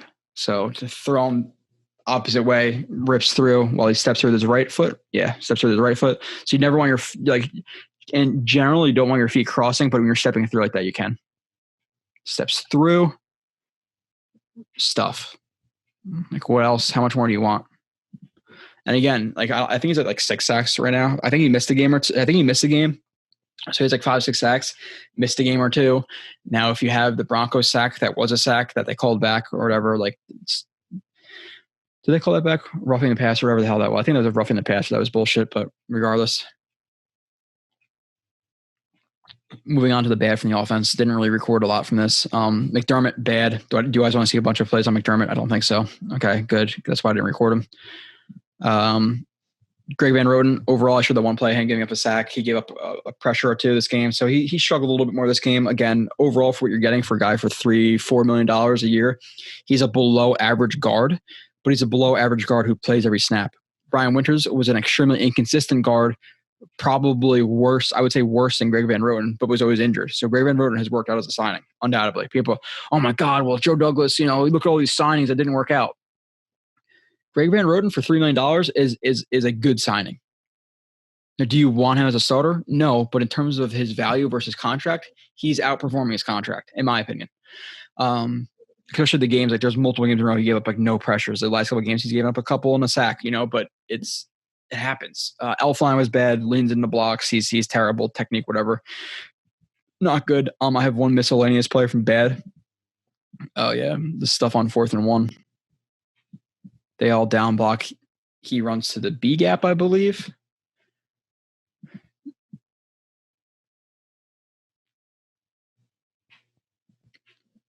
Make a duo gap run. Now, in my opinion, what should happen, again, I'm not sure how they're coached. If they are all blocking down like this, and he's on and Becton's on the combo block with this, with Griffin, he should stay square. And then obviously Gore is reading leverages. So if this guy is getting driven inside, you have to pick up this linebacker. So I'm if I had to, I'm going to put this on Becton again. Some of these things are a little bit more not necessarily, I don't want to say guesses. I would say educated guesses at some points, but I would like to see him peel off and pick up this linebacker because if he does, he could stick his head in here and maybe drive. But again, you're running versus this. Look, Frank Gore's not a guy who breaks a tackle. You have 1, 2, 3, 4, 5, 6, 7, 8, 9, 10. You have everybody right on the line of scrimmage. And you're going to run with Gore who doesn't break tackles. This is Adam Gase's fault. Again, good job by Becton in terms of taking a guy on initially and standing him up. But I do want to see him peel off and pick up this linebacker. He doesn't get stuffed.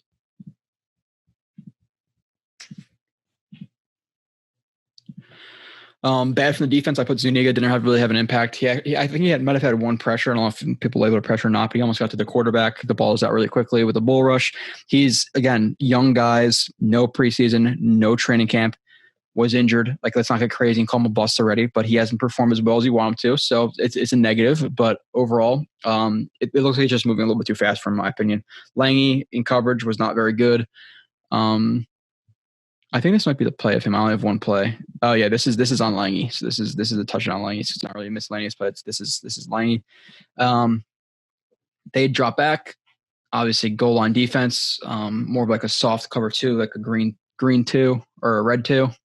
We're all going to play the line. You have 3 guys back. He's at Tampa, and then these 2 guys. You're going to have we have 4 guys playing the not the line of game, but the end zone. And again, these are simple things with like spot dropping. And I know people like Greg Williams, but I hate his spot dropping. I really do. Lange has no threat anywhere. Not a threat, not a threat, not a threat. This is your only threat. And he sees him. You can see his eyes in the other view. He sees this threat. Why are you going to stare at the quarterback and then try to break to him? Why not shuffle over and get in a position where we could play him or the ball? But instead he just stays inside, catch, and he breaks the tackle and leans forward for a touchdown. Oh, sorry, I didn't do the other angle, but he does. You could see that in his peripheral vision, he can 100% see him. Why not match him? If not even match him, just get closer to him. Like, why are you just staring at Fitz? That's way too easy. He just sits it down on a snag. Like, that's how easy it is to get in touch on the Jets. And again, their defense has played better this game. You're playing Fitzpatrick. Let's not get ahead of ourselves. I'm not playing Russell Wilson here. Moving on, good from the offense, which I do have a decent amount of the good from the offense and defense. I'm trucking through though. Definitely get through these plays pretty quickly, but again, it's Friday. Short shelf life. I want to get this out to you guys as soon as I can. Good from the offense. Perriman, 4 receptions, 79 yards. I got 2 plays of him. He had a fantastic catch this game. This one play is a drop though. So stretch release. No, this is that hop step that he loves. See what I'm talking. See what I'm talking about, where he goes, and this is kind of just screwing up timing because if he's driving off this front foot, he's this corner is expecting him to get on his toes a little bit, and for it to take that extra split second, he uses this hop step to gain that ground, but explode off of that same foot while cutting the distance he closes on the corner. Hop step, he does that all the time. Like that's his biggest release easily is a hop step. Hop step, widens out the corner a little bit or gets his way down to his heels. He takes the inside, speed. If he's going to get inside leverage of you on an over route, on a drag route, on a slant route, have fun catching him because he's freaking fast and he's big too. So it's not like you can overpower him at the catch point. Runs and so the drop here, like it's like people will kill him for this. What happens is, again, just it doesn't even take understanding of football. It doesn't take concepts, all the things that we discussed on the show, on which sometimes I can get deeper into stuff, but we do, 60 plays. I try to keep it at least 3 hours, or I'm at the max 3 hours. What happens here is he's running and he trips. He trips. You see his right foot kicks the back of his heel. He trips, throws himself off. He stumbles and tries to catch the ball, but he's literally falling. So like should he have caught it? Yes. Do you not want to see him trip? Yes. Are going to kill him for him tripping over his own feet right here and still almost catching the ball? It is what it is. It's not ideal, but he trips. Whatever. Play 33. This has to be the catch. Because it's absurd, let's be honest. Press coverage. Is that Jones? Yeah, Jones is 24. Again, you want to see him do a little bit more with the release. Another hop step. At times it will work. At times it's not going to work. This time it does not work. Another hop step, release outside. Doesn't really eat up enough ground. The hop steps I think are a little bit better if this guy's a little bit more tight. Or if you're going to, like if he was outside leverage and you were right foot up and hop stepped if the left foot was up and you hop step off to the left to get inside, sure. But being right foot up, hop stepping with these guys outside leverage, I don't think it's the best release to use it versus outside leverage and trying to get outside with that hop step. So I don't love him always doing it, but sometimes it works, sometimes it doesn't. Hop step, release outside. Jones gets over the top, squeezes him to the sideline, but Perryman, again, Darnold just has trust in him, which at this point, fine, chuck it up to some of these guys. They can catch the ball. Perryman tracks the ball, high points it. Look at that extension and body control and that vertical. Look at the vertical. Extension, tighter hands, tracks it, bobbles a little bit, but the body control, the way he tracks it, a little, maybe a slight push off, like right there, not really. Look at that. Now again, tips it to himself so he can't completely bring it in. Concentration, catch. That is awesome. Look at that. Oh, he's a bust. He sucks. He's not worth the money. Yeah, right.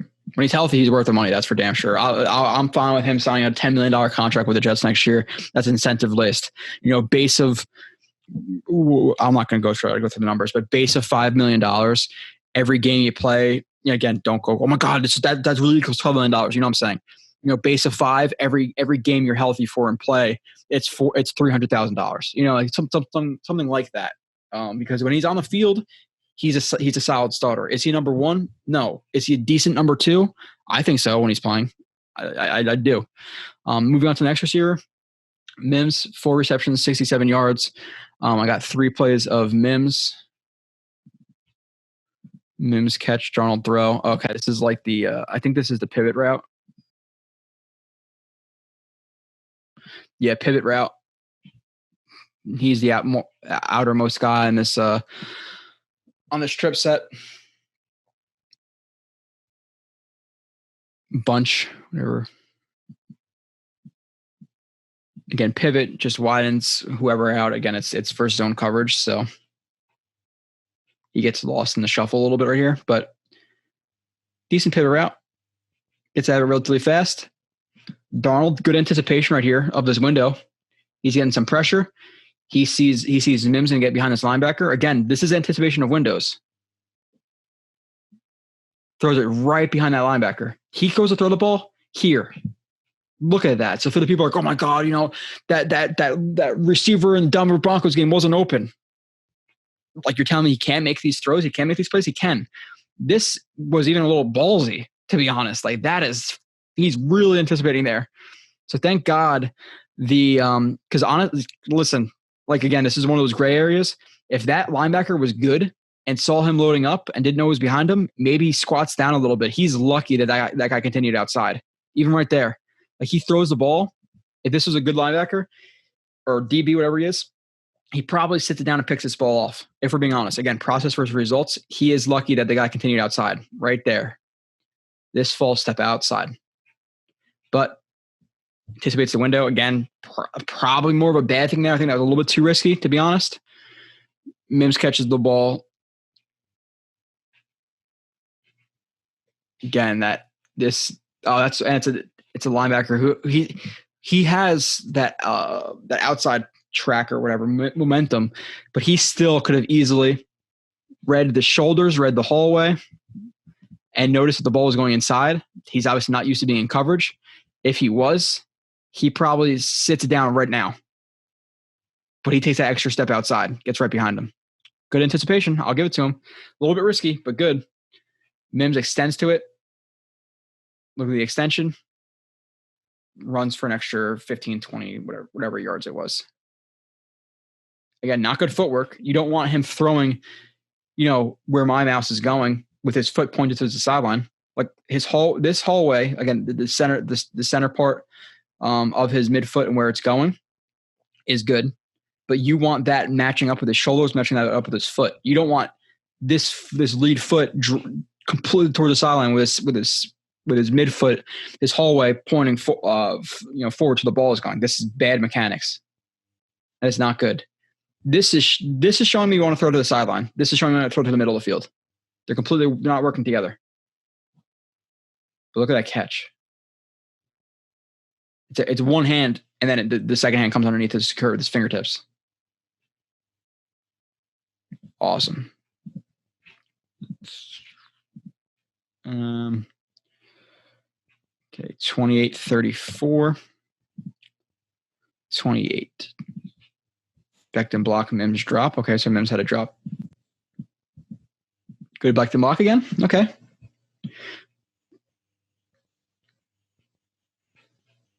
Good job of him noticing this TE stunt. Drag hand, and he feels it really quickly. Right hand into the chest, picks it up. Again, right hand inside it, and still maintains the outside just in case if this was like a coffee house where it was like a fake stunt where he wanted him to pick him up and then he's going to continue outside. Like there's things like that you could do. He realizes he's going inside, hands on, tighter elbows, underneath the shoulder pads, and completely shuts the rush down. Gets into his bridge. And that rusher is completely done. Now, the one thing with Mims I do want to see is I want to see him continue his routes where he gears down a little bit right here. You can see him gear down. Like Darnold is expecting him to continue running, and you can see how he slows it down. So that's two routes he did this with where Darnold overthrew him a little bit. But it's because he's gearing down. Like mesh, obviously the mesh concept, it's another mesh sit. Jets like to run this. You read the meshes. If the meshes are not there, sit. It's a really quick triangle read. Leverage. He needs to continue to run. So don't gear down to make a catch like this. You can make it a little bit easier on yourself. So I want to see him continue to run on that one. Again, love Mims. Don't go crazy that I'm criticizing something. He's a rookie. He's going to improve this stuff. And the next one, what did I say? Oh, 34. Who's the last good Jet to play at 34? Like with number 34. Was Dwight Lowry number 34?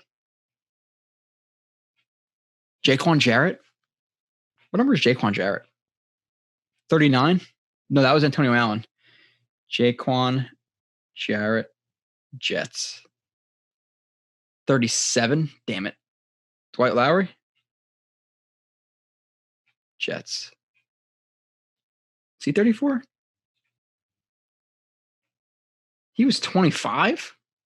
No, at first he was 34. It shows him 34 in here, right? I think so. I don't care about your wants. I want to know if he was 34 for the Jets. Yeah, 34. Okay.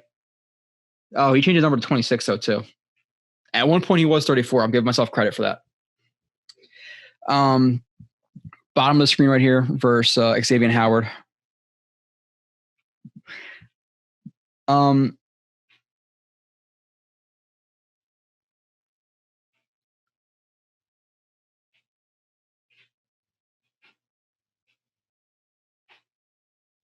Yeah, this whole motion right here, I don't want to see that. I got a screenshot of this before. I wasn't sure exactly what the play was, what the guy was not necessarily what he was talking about. Sometimes when your base is too wide, it's not good. It creates false step because you want to be really sunk into that foot. You want to be like explode off of it. You don't want to have to recoil and then explode. There are instances where guys use those split releases. This foot will come back, this foot will come up, and you're throwing off his timing again. If you're expecting aggressive press, now he ends up leaning. Now you defeat the hands. Now you release outside, inside, whatever it may be. But this motion, you don't want to see that because it's just eating up time. Goes to like get even. I want to see him defeat the hands again. So eliminate this, and be more ready for the hands. Like you don't need to be moving with your hands as much, but be ready for those hands. The hands catch them. Again, now he starts from the bottom of the numbers and he bows it out. So we want to see better, more consistent releases with the hands, with manipulating the hips, eyes, feet, things like that. We've talked about that. But it's his 5th game.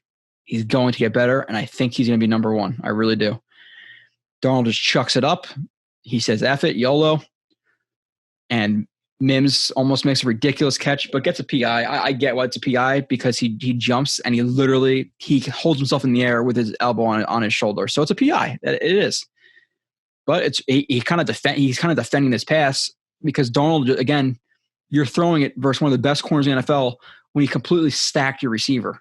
Like, I get giving a chance, but again, it's risky. But in reality, nothing's really open. You run 3 verticals. That's all this is. Mims plays, cornerback and literally has a jump on the guy's back and almost catches it. Mims is going to make some ridiculous catches like this. They're coming. And he already has made some ridiculous catches, but a lot more coming. I like Mims a lot. I think he's my favorite player on the Jets already. Like, I love Becton. Ooh, Becton or Mims.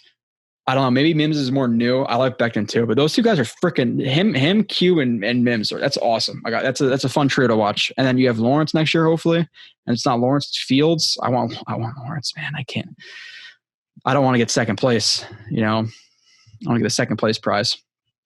McGovern, I put him in a positive of this game. This is him in a GVR block. 1 back power. He's blocking down. Really good job staying square. Good angle to the wide 3. Hands inside. Keeps him to the backside.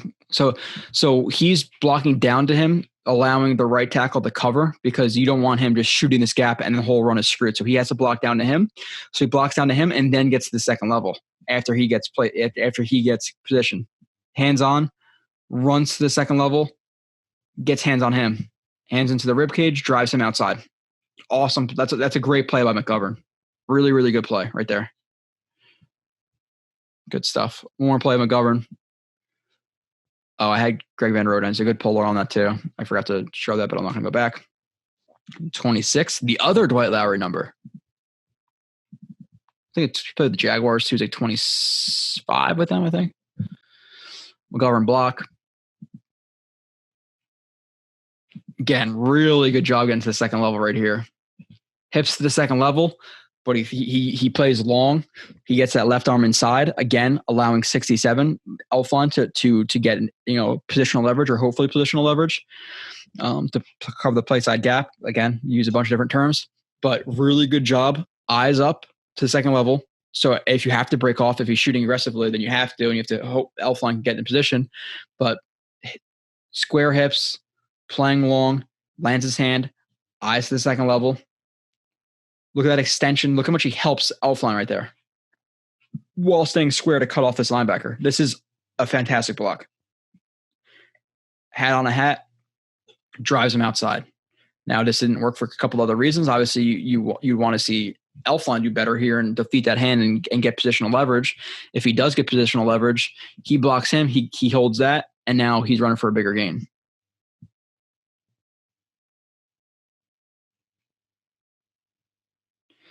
It's not what happens, but that is a fantastic play by McGovern. Gore breaks an arm tackle, which is kind of rare. I'm not trying to shit on him, but let's just be honest. Gore, I gave him a good game this game too. 18 rush, 74 yards. He was solid. Crowder, 3 receptions, 31 yards. He was open a few times. He wasn't targeted. I gave him a positive. I have 2 miscellaneous plays, 29, 35, 29. Good run blocking. Okay, just in general, good run blocking play. Again, the Jets' offensive line has easily improved this year. You have 1 back power. Down block, down block, down block. They all hold their leverage. You have Elfline, kicks out the edge. Good job. This is a good job by Elfline. Staying so tight to the line of scrimmage. You don't want to get too kind of not too flat, but you don't want to get too much depth and let this guy cross your face. So he does a good job, kicking this out and not getting, squeeze versus spill. You don't want him to spill it. Outside shoulder versus inside. That's what you want. Gore follows it. Good job by McGovern too. Sees hands on, tight elbows, double under, and just gets into that bridge and holds them up. Good job by Griffin. Griffin improved his blocking this year. I will say that. Good job by Griffin. Perriman gets hands on, and look at this. And look at Gore follows his blocks, gets outside, and inside of Perriman. Good blocking. Next play.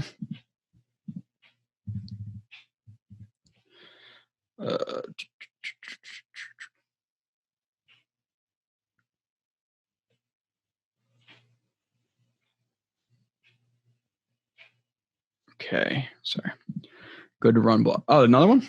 2 good run blocking plays in general? Okay. Again, they're playing better. And this is with a backup, a third string right tackle, and your backup left guard, who is really your third string left guard because Andrews is the backup left guard. Why Clark is not playing, I'm not sure. I didn't see him being that unready. So I don't know what the Jets staff is looking at. I don't know how he's performing in practice. I'm obviously not there to watch. Another 1 back power. Downs. Greg Van Roten's a good puller. Like he stays really, really tight, and he is good playing inside out. Like there's guys again who get too much depth and like guys cross their face and things like that. Like he's really good at exploding, staying tight. Obviously he's bending from the waist, but he has to because this guy is trying to drop his weight really low. Outside versus inside, kicks him out, stands him up. Gore follows his blocks. But even Perriman getting down. You have 2 cracks. So you want these 2 guys blocked. Then you want obviously these guys down to then the pull. That's what happens. Good job. It's a good run play. Moving on to the good from the defense. Got a couple plays here or run it through. Davis, he gave up a touchdown, but overall, like relative to expectations, I think that he's been more impressive the last couple of weeks. I know this wasn't the best game, but overall, not bad. Again, so this is a play where like initially he's in man coverage. Obviously he's in Gesicki's in motion.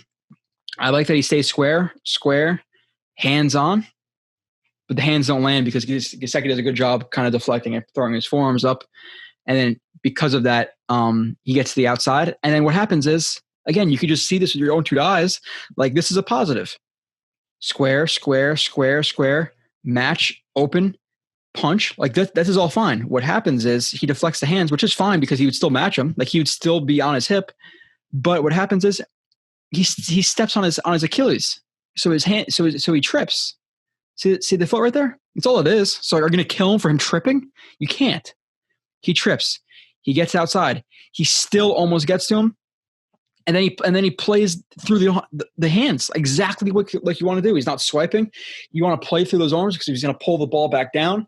Now that hand is going to be in the way of you pulling the ball back down, and that's when you get deflections. But Gesicki does a good job turning it out.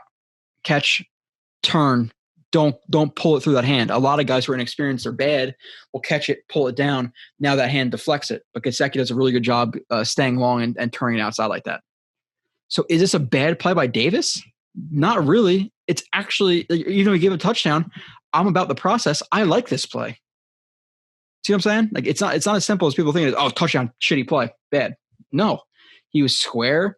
He did a good job staying over the top. He did a good job shooting. He freaking trips, and he did a fantastic job in terms of getting back to the ball. A lot of guys will look back. No, you don't want to look back. You want to look back if you're closer to the guy or if you have contact with them.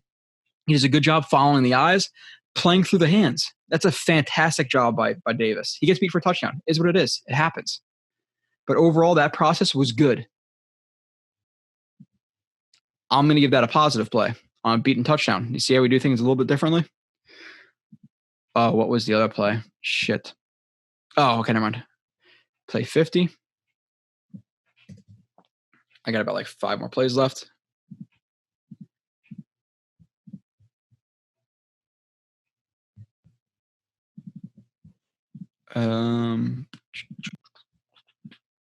Davis rep top. Okay, yeah, top right here, man coverage, running back. Again, another good play in terms of him staying square. Man coverage at Cal, I thought that's what he did best. It's just he has to work on some things, but overall he does a good job staying square, which is big to me. Square, good base, square. He breaks outside. He does a good job not taking too aggressive of an angle. He stays over the top. Again, you don't want to be too aggressive. If he runs a wheel, you're effed. If you run to the upfield shoulder, he catches the ball, you tackle him, you rally, make the tackle, he beats you for 2 yards, is what it is. But you don't want to play too aggressively, him catch it and break a tackle because you're only going to arm tackle him because you can't get your heads across because you're playing too aggressively, and you don't want to get beat for a wheel, so you want to play the upfield shoulder. Good angle to the upfield shoulder, looks back to the quarterback, sees the ball coming, dives, and would have got the pass deflection if it wasn't so far outside. The ball's too far outside, but if it was more inside, it's a pick or an interception. So great, freaking good, really good, 2 good plays. So he gave up a touchdown. PFF might rate him bad, but never see that he tripped. If a guy's tripping all the time, it's an issue, but I don't see him tripping all the time. Oh, geez, I lied. I don't have 5 plays left. I forgot about a few things. Fadokasi, 1 sack, 1.5 tackles for loss. I got 4 plays of him. 12. Shit. Fadokasi, Lange run stuff. Again, Lange's a guy who I think is a backup. Like, yeah, he played good. You know, sometimes he hits guys hard. He plays with aggression, but people, should he be a starter? No way. He's a good role player, depth guy. He's not a starter. Come on. Fadokasi. 2-eye. Comes off of the ball. Low. Tight elbows. Obviously lands his hands inside of Flowers. Flowers punches too wide. Look at that load up and punch. That's terrible. Hands inside. Extension. Finds the running back. That's literally all it is. Hands inside. Power. Eyes up. Finds the running back. Widen. Plant. Instep. Pull. You pull him the opposite way that you're trying to go. It kind of throws you forward. Arm out, and he is a part of the run stuff. Good job by Lange too right here, who is aggressive, sees this block coming, lowers his helmet into it, kind of pops him, stacks him. Again, this is a 300-pound tackle versus a 230-pound, 240-pound linebacker. So I definitely like the aggression in this game. Works off of it, and probably even could draw a hold right there, but.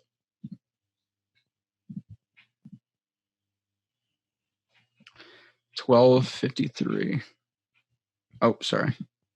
17.53. Other run stuff. Again, you're not going to see a ton from him as a pass rusher. I think he actually has sacked the game now, right? Run stuff. 1 tech. Again, just explosiveness off of that snap. Centers are at a real disadvantage because they obviously have to snap the ball behind them so their hands can't come up immediately. So you really want to aggressively attack centers. It's a hard job for them for sure. To get to take on guys who are going to explode right into your chest. Explodes right into his chest. Hands inside. Drives him backwards. Like, look how he starts at the whatever yard line this is and drives him back 1, 2, 3, almost 4 yards. Dives. Gets in on the tackle. Again, Hewitt. I like him as more of a depth piece. I think he's more consistent in the run game than Lange is. So Lange and Hewitt is your 3 and 4 next year. Fine. But you need another 2. You want a starter, I think. And I don't think Peanut is that. He hasn't really played at all. And did he play? I don't know if he took any snaps. But he's been injured all year. Hands inside aggressively takes on that right guard. tackle. So great job by Hewitt there too. Hewitt and Fadukasi.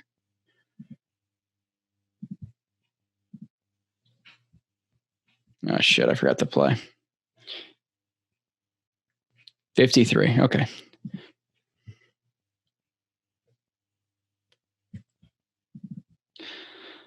Oh, Fadukasi and Q run stuff. You get a bonus Q play. 2I, 3, lose 3. Again, Fadukasi really aggressive off the ball. Really linear, really explodes to the ground. Heel up through his forearm. Legs working back. Explodes through the guy. And again, when you're sitting it down, like as an offensive lineman, you want more of that thigh as a buffer. But when you're exploding through a guy and up through a guy, you don't have to have as much of that opposite bend with that thigh. Hands inside, eyes up. It's just power. Explosion, power, good technique with the hands. Widens his stance with extension. Sees if the running back's going to cut through or bounce outside. He does not. Plant hard as you throw him. You're using his momentum to get yourself back inside. Obviously, throw him outside to clear him. Hands inside. Q, same type of deal. Flowers, who consistently punches wide. Q, literally left hand on, lift up, power through a lot of power through the ground. He's lifting him completely up. And because he lifts him up, now his momentum's going backwards, allows him to cross his face. He crosses his face with a rip again. Tackle.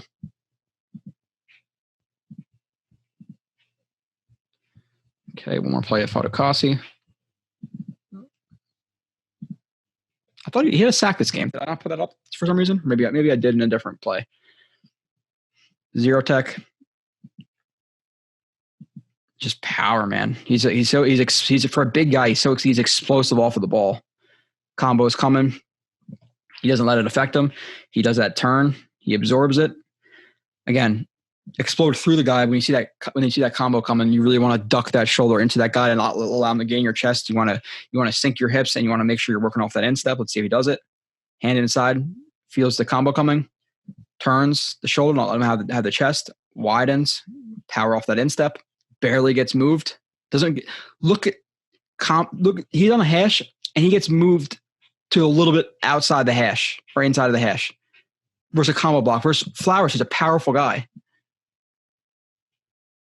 and he still is able to use that momentum, widen, pull to shedding it inside. That is fantastic power and technique in terms of widening. Look how freaking powerful the instep is of that left foot.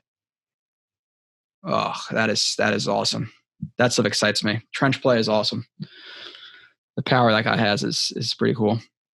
Jenkins is another one. Good from the defense. I got 2 plays at him. 32. Jenkins isn't picking it up. Do I think he's going to be back next year? Probably not. I think he's sick of the losing, and I think he'll need more money to come back. He got $5 million, which for a lot of the year, or did he get $5 million? I think right around $5 million. He didn't play like he deserved that $5 million. These last couple of weeks, he's playing pretty well. Rushes right here, and just a bull rush. Again, more of an outside track, which causes the tackle to open his hips up, not be completely under his block. Hands inside, extension, and just runs through what is only the arms because his hips aren't really behind him because he kind of pops them. Pop, extension. Now again, he's working against more just the arms, not really the hips. QB hit. Ball is behind, maybe because of that.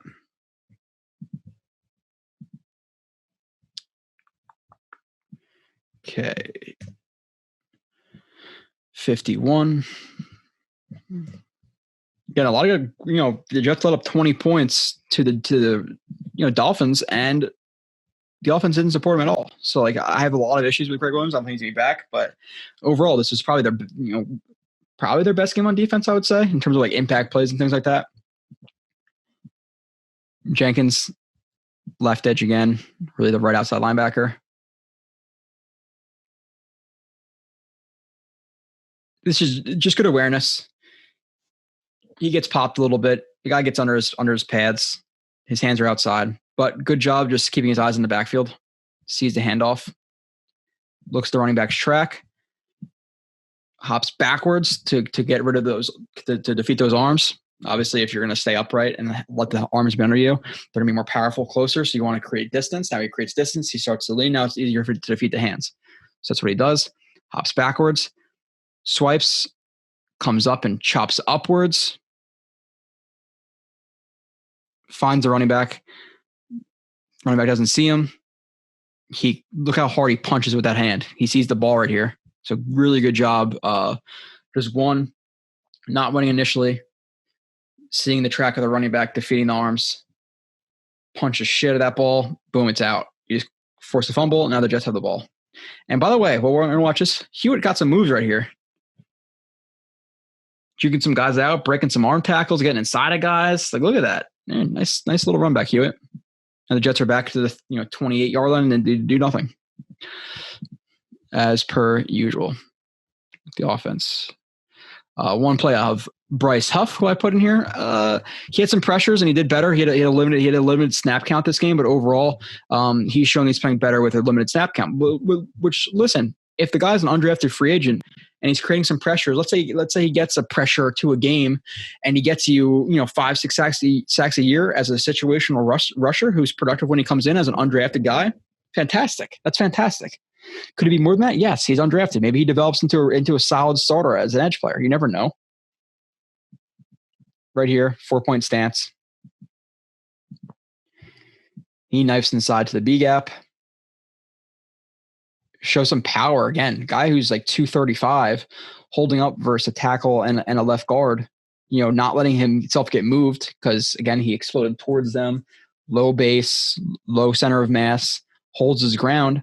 And the running back, this is too small of a gap to go through. This is getting filled by Lange to the outside, so he just kind of cuts it right into Huff, who just took on a left tackle and a left guard. Explosion, holds his ground, tackle. Good job by him. I keep producing in the run game and keep showing relative consistency in the pass game, and he might be a starter in the future. Bryce Hall, got a decent amount of plays from him. I'm considered putting him in my studs. I got 1, 2, 3, 4, 5, 6, 7, 8 plays of him, and then we're pretty much done after that. 16-21. Again, this is a game where, he, statistically wise, maybe he let up 6 catches for 50 yards, whatever it may be, 3 first downs, but he was playing Devontae Parker, who's legit number 1. Is he one of the upper tiers? No, but he's still number 1. This is Hall's second start, so you can't expect a finished product in a second start. Ashton Davis, I said Ashton Davis, QB hit, comes off of the ball for the rush to the edge, gets caught. Good job with that, being proactive with that hand, chopping the outside arm, spins inside, gets hit on Fitzpatrick. Now again, Hall, good stance, shoulders over his knees. Hands are a little low, but when you have a little bit more separation, it's okay. I don't like how he's so far off. No man's land a little bit, but stay square. I would like to see him get a shuffle in here. I don't want to see him kind of throw his weight back and punch because now your punch is not effective. You're kind of locking your hips and stuff like that. But overall, stays relatively square. Again, I just want to see him shuffle here and cut it off instead of opening and punching both hands. So little improvements, but overall still pretty decent positive. Fights to maintain contact, gets both hands on, looks back to the ball.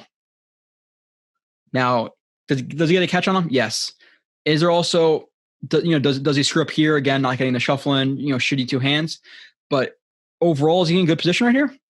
Pretty good position. Looking back to the ball, both hands on, what happens?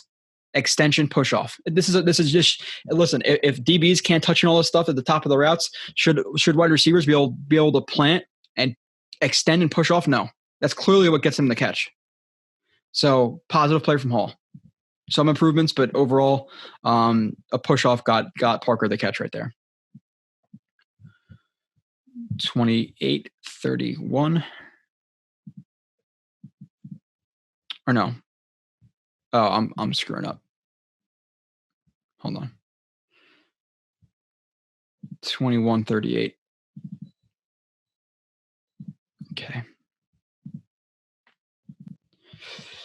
Hall versus Parker on the bottom.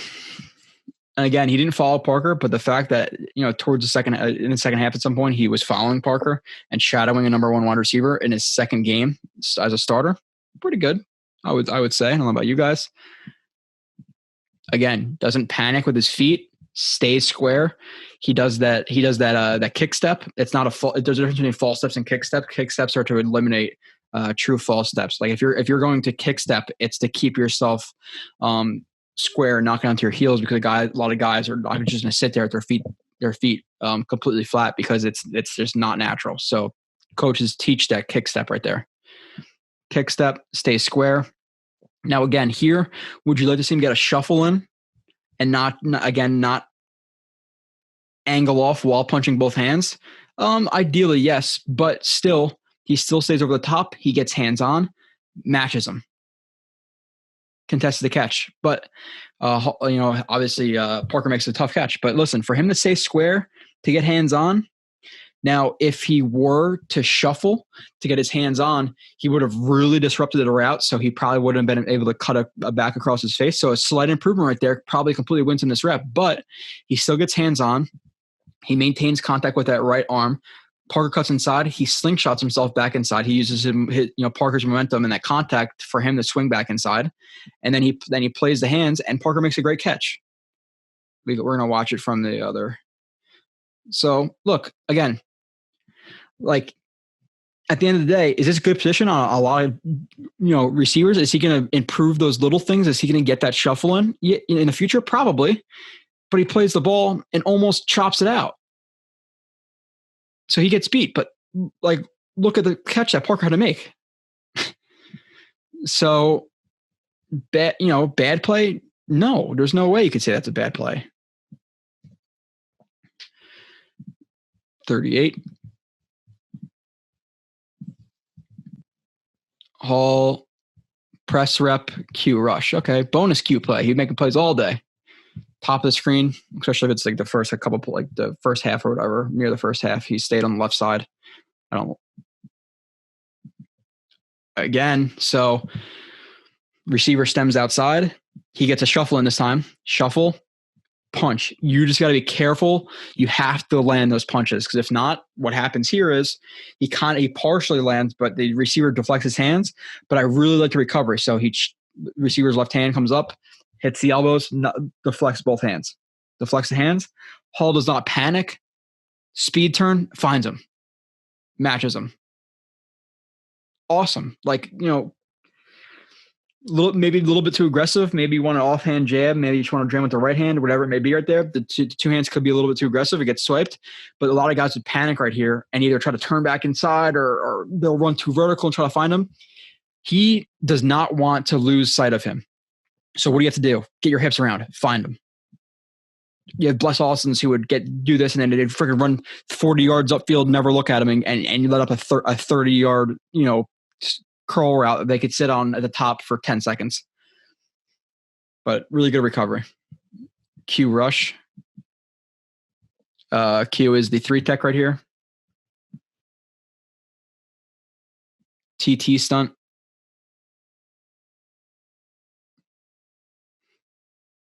Chop, rip. Look how do you notice on these two rushes that he did where the one he got the sack and the other one this one he's got the hit. You see how low he attacks when he's picking.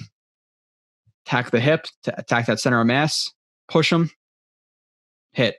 Now again, maybe if the Jets had better cover corners, which again for relative to expectations, I think Jackson, Mollett, and obviously Hall. I think Hall's gonna be a starter, but I think Mollett and Jackson are guys who could be your 5th or 6th with probably Bless as your 4. Even though Jackson might be better than Bless, to be completely honest. I don't like Bless as much as some people do. Poole is back, maybe. And then you have, Hall and you bring a legit number 1 and Hall's your 2, But good job by Q with the club rip, tack low, tack the ribs, center mass, get the hit.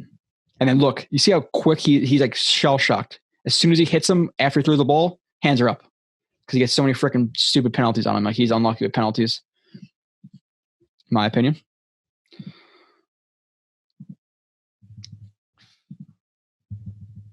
I like go to click on some plays and like goes to edit the name of the play. I don't know why it does that. It's a pain in the ass. It's not like I'm double clicking on a play. If you have Max, sometimes they're annoying. Hall pass deflection, bottom of the screen. Now he's shadowing a number one wide receiver in his second start. Again, a little bit far off. I don't love the whole 1-2 yards off thing. Like, this is more 2 yards off, a little bit no man's land. I want to see him, creep up at least, maybe not to the line of scrimmage, but a little bit closer. You want to give the receiver too much room. But again, kick step, runs his feet a little bit to stay square. Stays square. He uses a stretch release, so he goes to use an offhand jam if he's going to go to the outside. But again, he stretch releases him, so he gets inside, chops the arm, punches over. He chops the arm, punches over.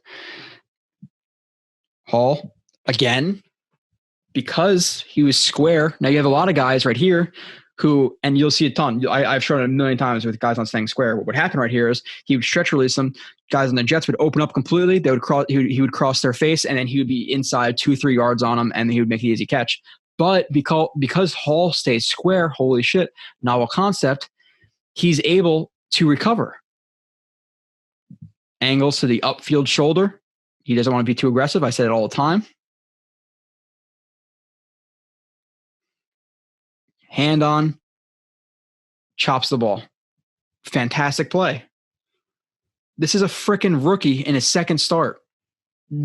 Sticking on guys like Keenan Allen, like Devontae Parker, like Mike Williams. Like, I'm not trying to get too pumped, and this is like a bang-bang. Like, maybe it was a little bit earlier here, but it's a bang-bang. So, and a great job too, wrapping up. Like, you want to, obviously, ideally, you want to punch through. You don't want to chop, but he does chop. But you want to make sure that your inside arm plays, your upfield arm wraps up just in case he does catch the ball, you can tackle. So good job wrapping up, playing the ball. Again, don't want to hit him up too much, but I'm super freaking encouraged with his first starts. Hall versus Parker again. Bottom. Right here. Again, good base. About a yard off, yard and a half. Holy shit. Kick step, he stays square. Doesn't get the shuffling. Ideally, you want to see the shuffling. Opens up. Offhand jam, the right hand. Matches the stem, gets physical.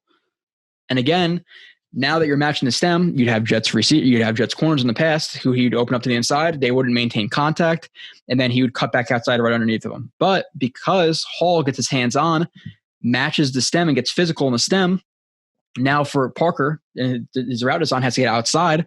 Now he has to work through Hall. Hall gets his hands on, again, maintaining contact. You can feel that cut coming.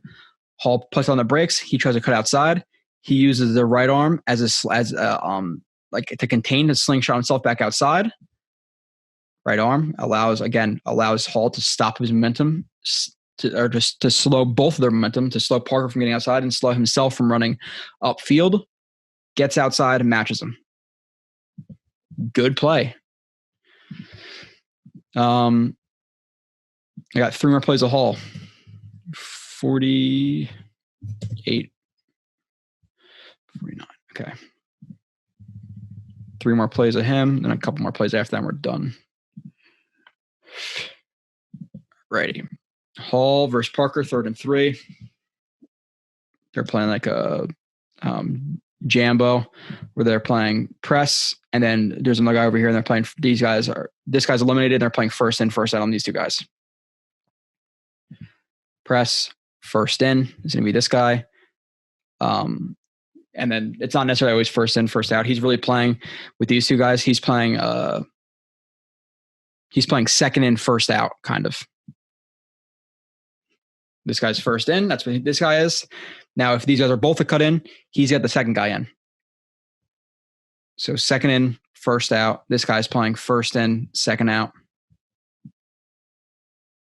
I would like to see, I like that he's maintaining his outside leverage because he doesn't know what these guys are going to do. I would like to see him shuffling a little bit more at this point. It is hard because he has to. He does want to stay over the top just in case he cuts outside because this could be a rub route from the the point receiver, but he gets held a little bit too outside. Again, you want to see him just a split second sooner shuffle inside right here. Again, good angle to the upfield shoulder, left hand wraps, chops down on the ball. Again, you want to see it ideally punch throughs, but chops down on the ball. But again, great catch. Like this is what's happening to make a catch for his Hall multiple times this game. So yeah, oh my God, he got beat for a first down, 2 plays or 3 plays, whatever. But look at the catches that he's forcing guys to make. 2 more. Hall versus Parker, Fadukasi, Zuniga. Okay, so 3 guys here. Top of the screen.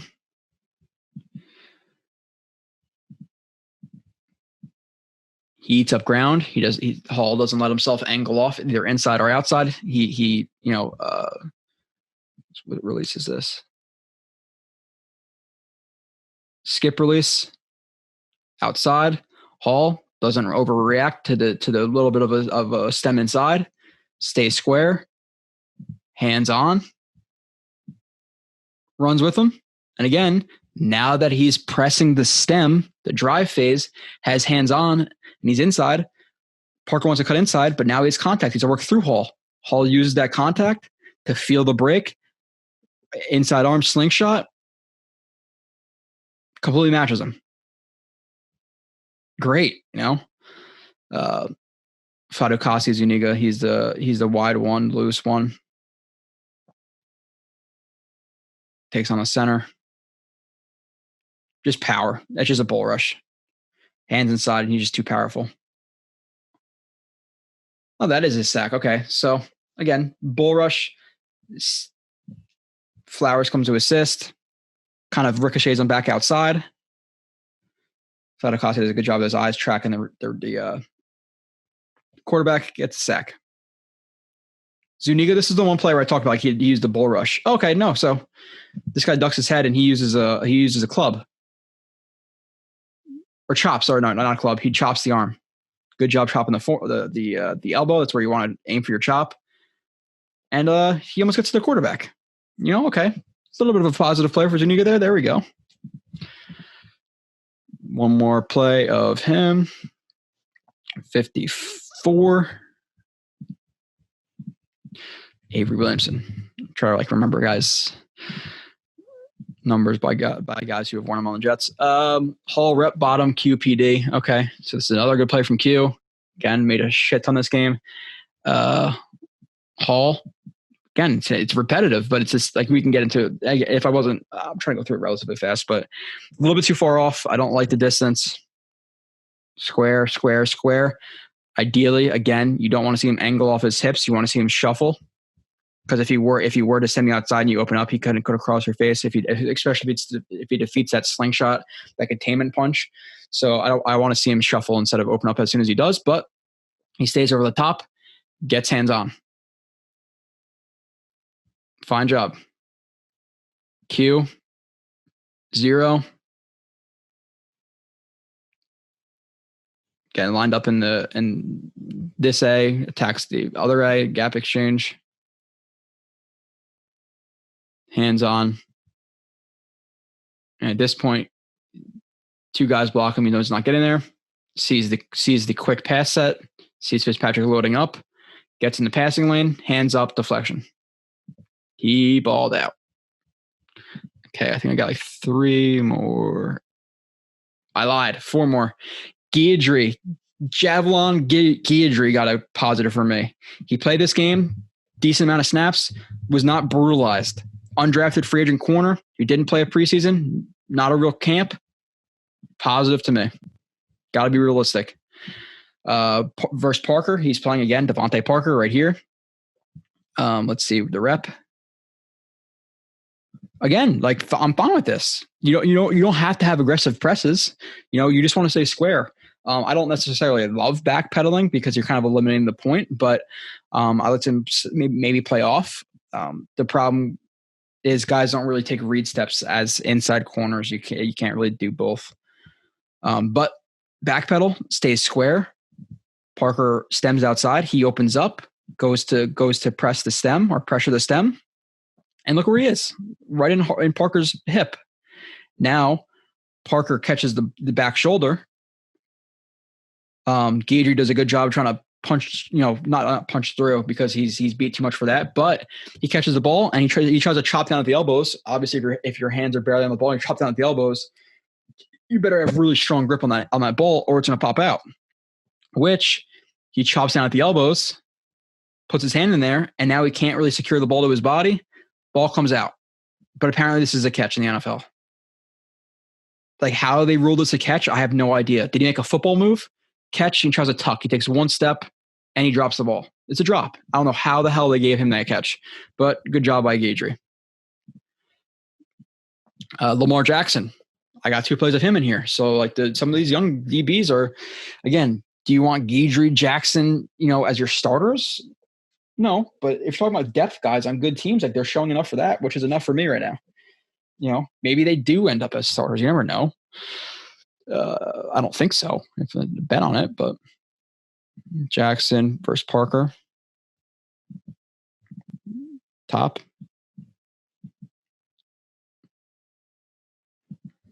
Again, off coverage. If you are going to play off, I would see him take those read steps. So you take 2-3 steps, read the quarterback's drop. He would see the quarterback's drop. He would see him looking at him, and he'd stay over, and he'd be able to stay over the top a little bit more. I don't like the leverage here either. You got cover one. If anything, again, funnel him inside for mostly everything. With cover one, you do have a little bit more flexibility to play inside or outside. But I like to see outside just to take those read steps. You can see them in your peripheral a little bit while you're reading the quarterback, and it allows you to stay over the top versus verticals more. But again, stays relatively square, sees him stemming outside, opens up with him, stacks him, ball is thrown, and it's over their heads. So good job staying pretty square, cutting off, choking off the route, and then the ball is overthrown because he can't get to it because you were physical with him during his drive phase. Like positive plays. 37. 2 more plays left. All right. Mm-hmm. Jackson beat. Okay, so bottom of the screen. Again, like he's beat here, but is it the word? Did he get burned? Again, you want to see the shuffles. You don't want to see him open up immediately, but he is able to get hands on. He's able to stay, stack the route, get into his hip. Maybe not stack. He gets into the hip. And what does Devontae Parker do? He uses a push by. Right hand onto the back as he's breaking, and it literally throws him by. He breaks back to the ball. He catches the ball. But is this a call that a ref might see if the ref is looking at him and he sees his hand on his back, throw him forward, and then break back to the ball? Yeah, this is a play that could be called pass interference. So he got beat because of a potential pass interference, depending on the refs. The worst play in the world? No, I don't think so. For an undrafted guy who is playing better than I expected. Again, I didn't watch his film, but I didn't think he was going to make the team. So my very lazy analysis of him, I didn't think he was going to make it because I heard he was limited athletically, but maybe if I watched his film, maybe I would have guessed it. I don't know. John Franklin Myers, 2I. Huff is the edge right here, the overhang. Huff. Again, threaten the arc, turn his hips into the left tackle. He's going to bull. Again, and when you're rushing up the field like this, it gets him to open his hips up, gets him a little bit more off balance, and then if you explode through him, that's when you get really powerful bull rushers. And you see really good bull rushes. Lands his left arm inside, and literally look how much he moves that left tackle. Speed to power right there. Gets the I would call that a pressure, right? John Franklin Myers. He does this a lot. Aggressive step up fields, double swipe. And I'm gonna guess a rip after it. Double swipe. Sorry, not double swipe. Like a one swipe, throws the elbow up to guard his chest, rushes the B gap, power, rushes towards him.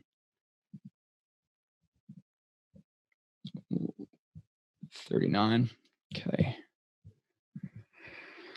Good blitz design. It's my last play.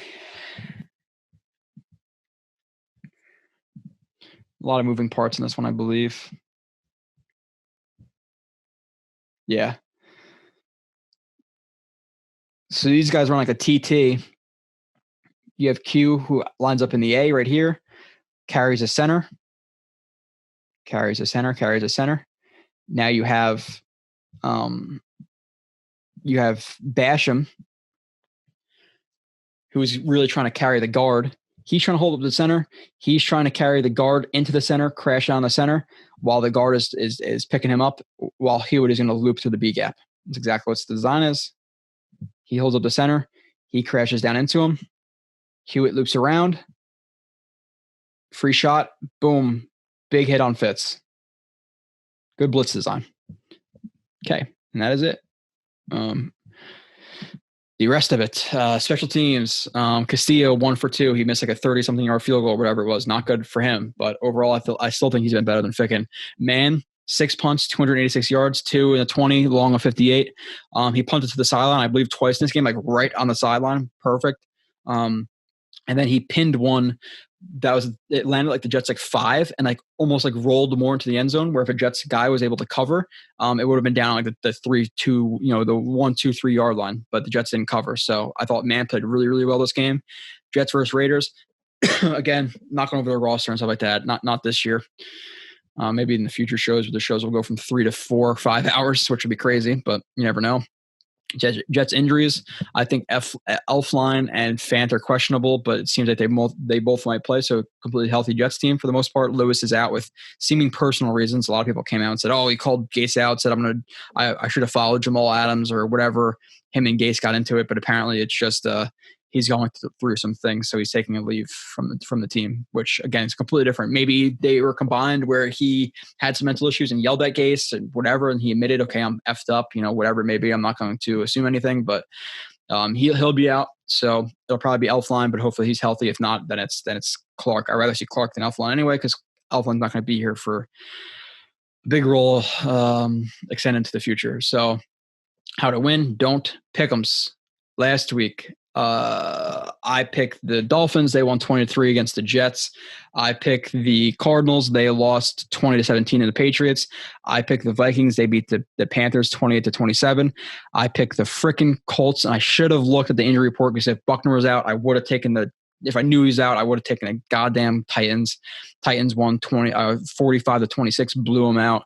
9-1. I took the 9-1 Chiefs at the 7-4 Bucks. The Chiefs won 27-24. It really wasn't that close. Bucks came a little bit back at the end. And then I took the Steelers against the Ravens. I picked the Steelers in my DraftKings to win by 5.5. And of course, dude, so just to quickly with my betting, like for the most part, whatever I did okay this week. I bet on the line was like 6 or 6.5 with the Seahawks, but I put that up. I bumped it up to -7. Last drive of the Seahawks, or the second to last drive, I guess, because the last one they kneeled it down. DK Metcalf in the end zone drops a touchdown, like a touchdown he usually catches. Okay, they get the ball back. Eagles just can't get 8 points. That's all I need is to them to not get 8 points. If they get 7, it's a wash. The bet's wiped out. Whatever. I cannot let them get a touchdown, and then if they get a touchdown, just kick the extra point. Fine, whatever. I don't lose my money. I just get it back to 50, whatever I bet. Frickin', they throw up a bomb in the end zone. It gets tipped. Richard Rodgers catches it with one frickin' hand. They're lining up for 2 points. I'm like, holy shit. Okay, well, at least it's like all or nothing now. They don't get it, I win the money. If they get it, I lose. They get the frickin' 2-point conversion. Steelers game. And in that game, by the way, I bet on Metcalf getting over 70 yards of receiving. He got like 130 or whatever it was. So good on me for that. But they screwed me at the end. Steelers, I put them at 5.5. They let up a touchdown on the last drive to the Ravens. And with that, I think I had Washington, or whatever his name is, over 58 receiving yards. He had like 46 on the last drive, or one of the last drives. I think it was the second to last drive for the Steelers. They throw it to him for a first down. It would have been like a 13-yard catch. Ball's right in his breadbasket. He drops it. So that would have both got me the -5.5 and the receiving yards I needed for Deontay. Is it Deontay Washington or Deontay Johnson? Whatever the hell their number one is. I forget his name. It's not Juju, not Deontay Johnson, I believe his name is. They actually target him more than Juju and Claypool. So I bet on him to get that. Would have both iced the game for me and got that receiving yards. They freaking blew it too. So 2 backdoor covers completely effed me this week. But moving on to the pick'ems, the rest of the pick'ems. This week, I didn't even pick the score. Raiders at Jets. I'm saying Raiders. I'm saying 28. Doesn't really matter because I'm not doing like any over-unders. Even though this game I did pick the Jets plus 8.5 just because whatever. And the under of 50, even though I think I flexed that. It was like a 46. Raiders 28, Jets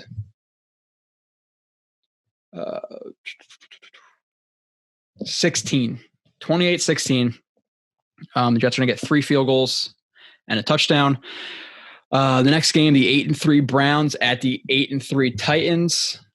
I'm going to take the Titans. I know they have an injury or two. Like I know Adoree Jackson, somebody else is out, but the Browns are at 8-3, but they're minus like 30 points in point differential, which I think point differential is bigger than records because records you get lucky, but they're actually being outscored this year, the Browns. So it's like that fantasy football team, which I have a couple of. Like let's say you have like 1,500 points and you're in third place, and there's a guy who's like 1,100 points and he's in first place, and you know his team's not as good as yours. It's kind of like that deal. Like that's what the Browns are.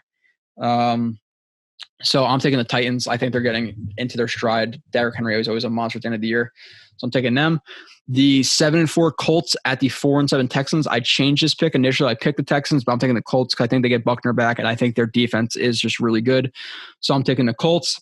The 4-7 Lions at the 5-6 Bears. Lions are inconsistent. Bears suck. I'm taking the Lions on the road to win that game. The next game, the 7-4 Rams at the 6-5 Cardinals. Huge divisional game. Jared Goff, to me, struggles a little bit when he gets pressured. The Cardinals like their pressure. I'm taking the Cardinals at home. The 5-6 Pats at the 3-8 Chargers. I'm taking the Pats. Better coaching. Again, next game, the last game. The 8-3 Bills at the 5-6 49ers. 49ers are getting a little bit back on to they're playing better. They just beat the Rams. Was that last week, right? It's like black shit off my hands. I don't know the hell it's from. I'm taking the Bills. So to recap, I'm taking the Raiders over the Jets. I'm taking the Titans over the Browns. I'm taking the Colts over the Texans, the Lions over the Bears, the Cardinals over the Rams, the Pats over the Chargers, and the Bills over the 49ers. To just give the quick standings again before I finish, Monday night, 6 o'clock, live stream, call in. Comment on YouTube. We'll answer your questions. Ask us anything. It should be fun. They're always fun trying to build that up. It's only like our 4th one or whatever, but trying to build up that channel a little bit. And I enjoy legitimately interacting with people who I don't usually. I talk to a screen for 3 hours. That's what I do, but I like the once a month things. We'll get Marcus Coleman back on soon. But the standings, we have a tie at first place with Kyle and Danny at 45-19. We have Matt in third place at 40-24. Myself and Marcus tied in fourth place at 39-25. We have Vinny in sixth place at 37-27. We have Rob in seventh place at 34-30. And we have Tom in last place at a dead even 32-32. Appreciate everybody for listening. I'll see you on Monday for the live stream. Enjoy your weekend and make sure to pop in for that.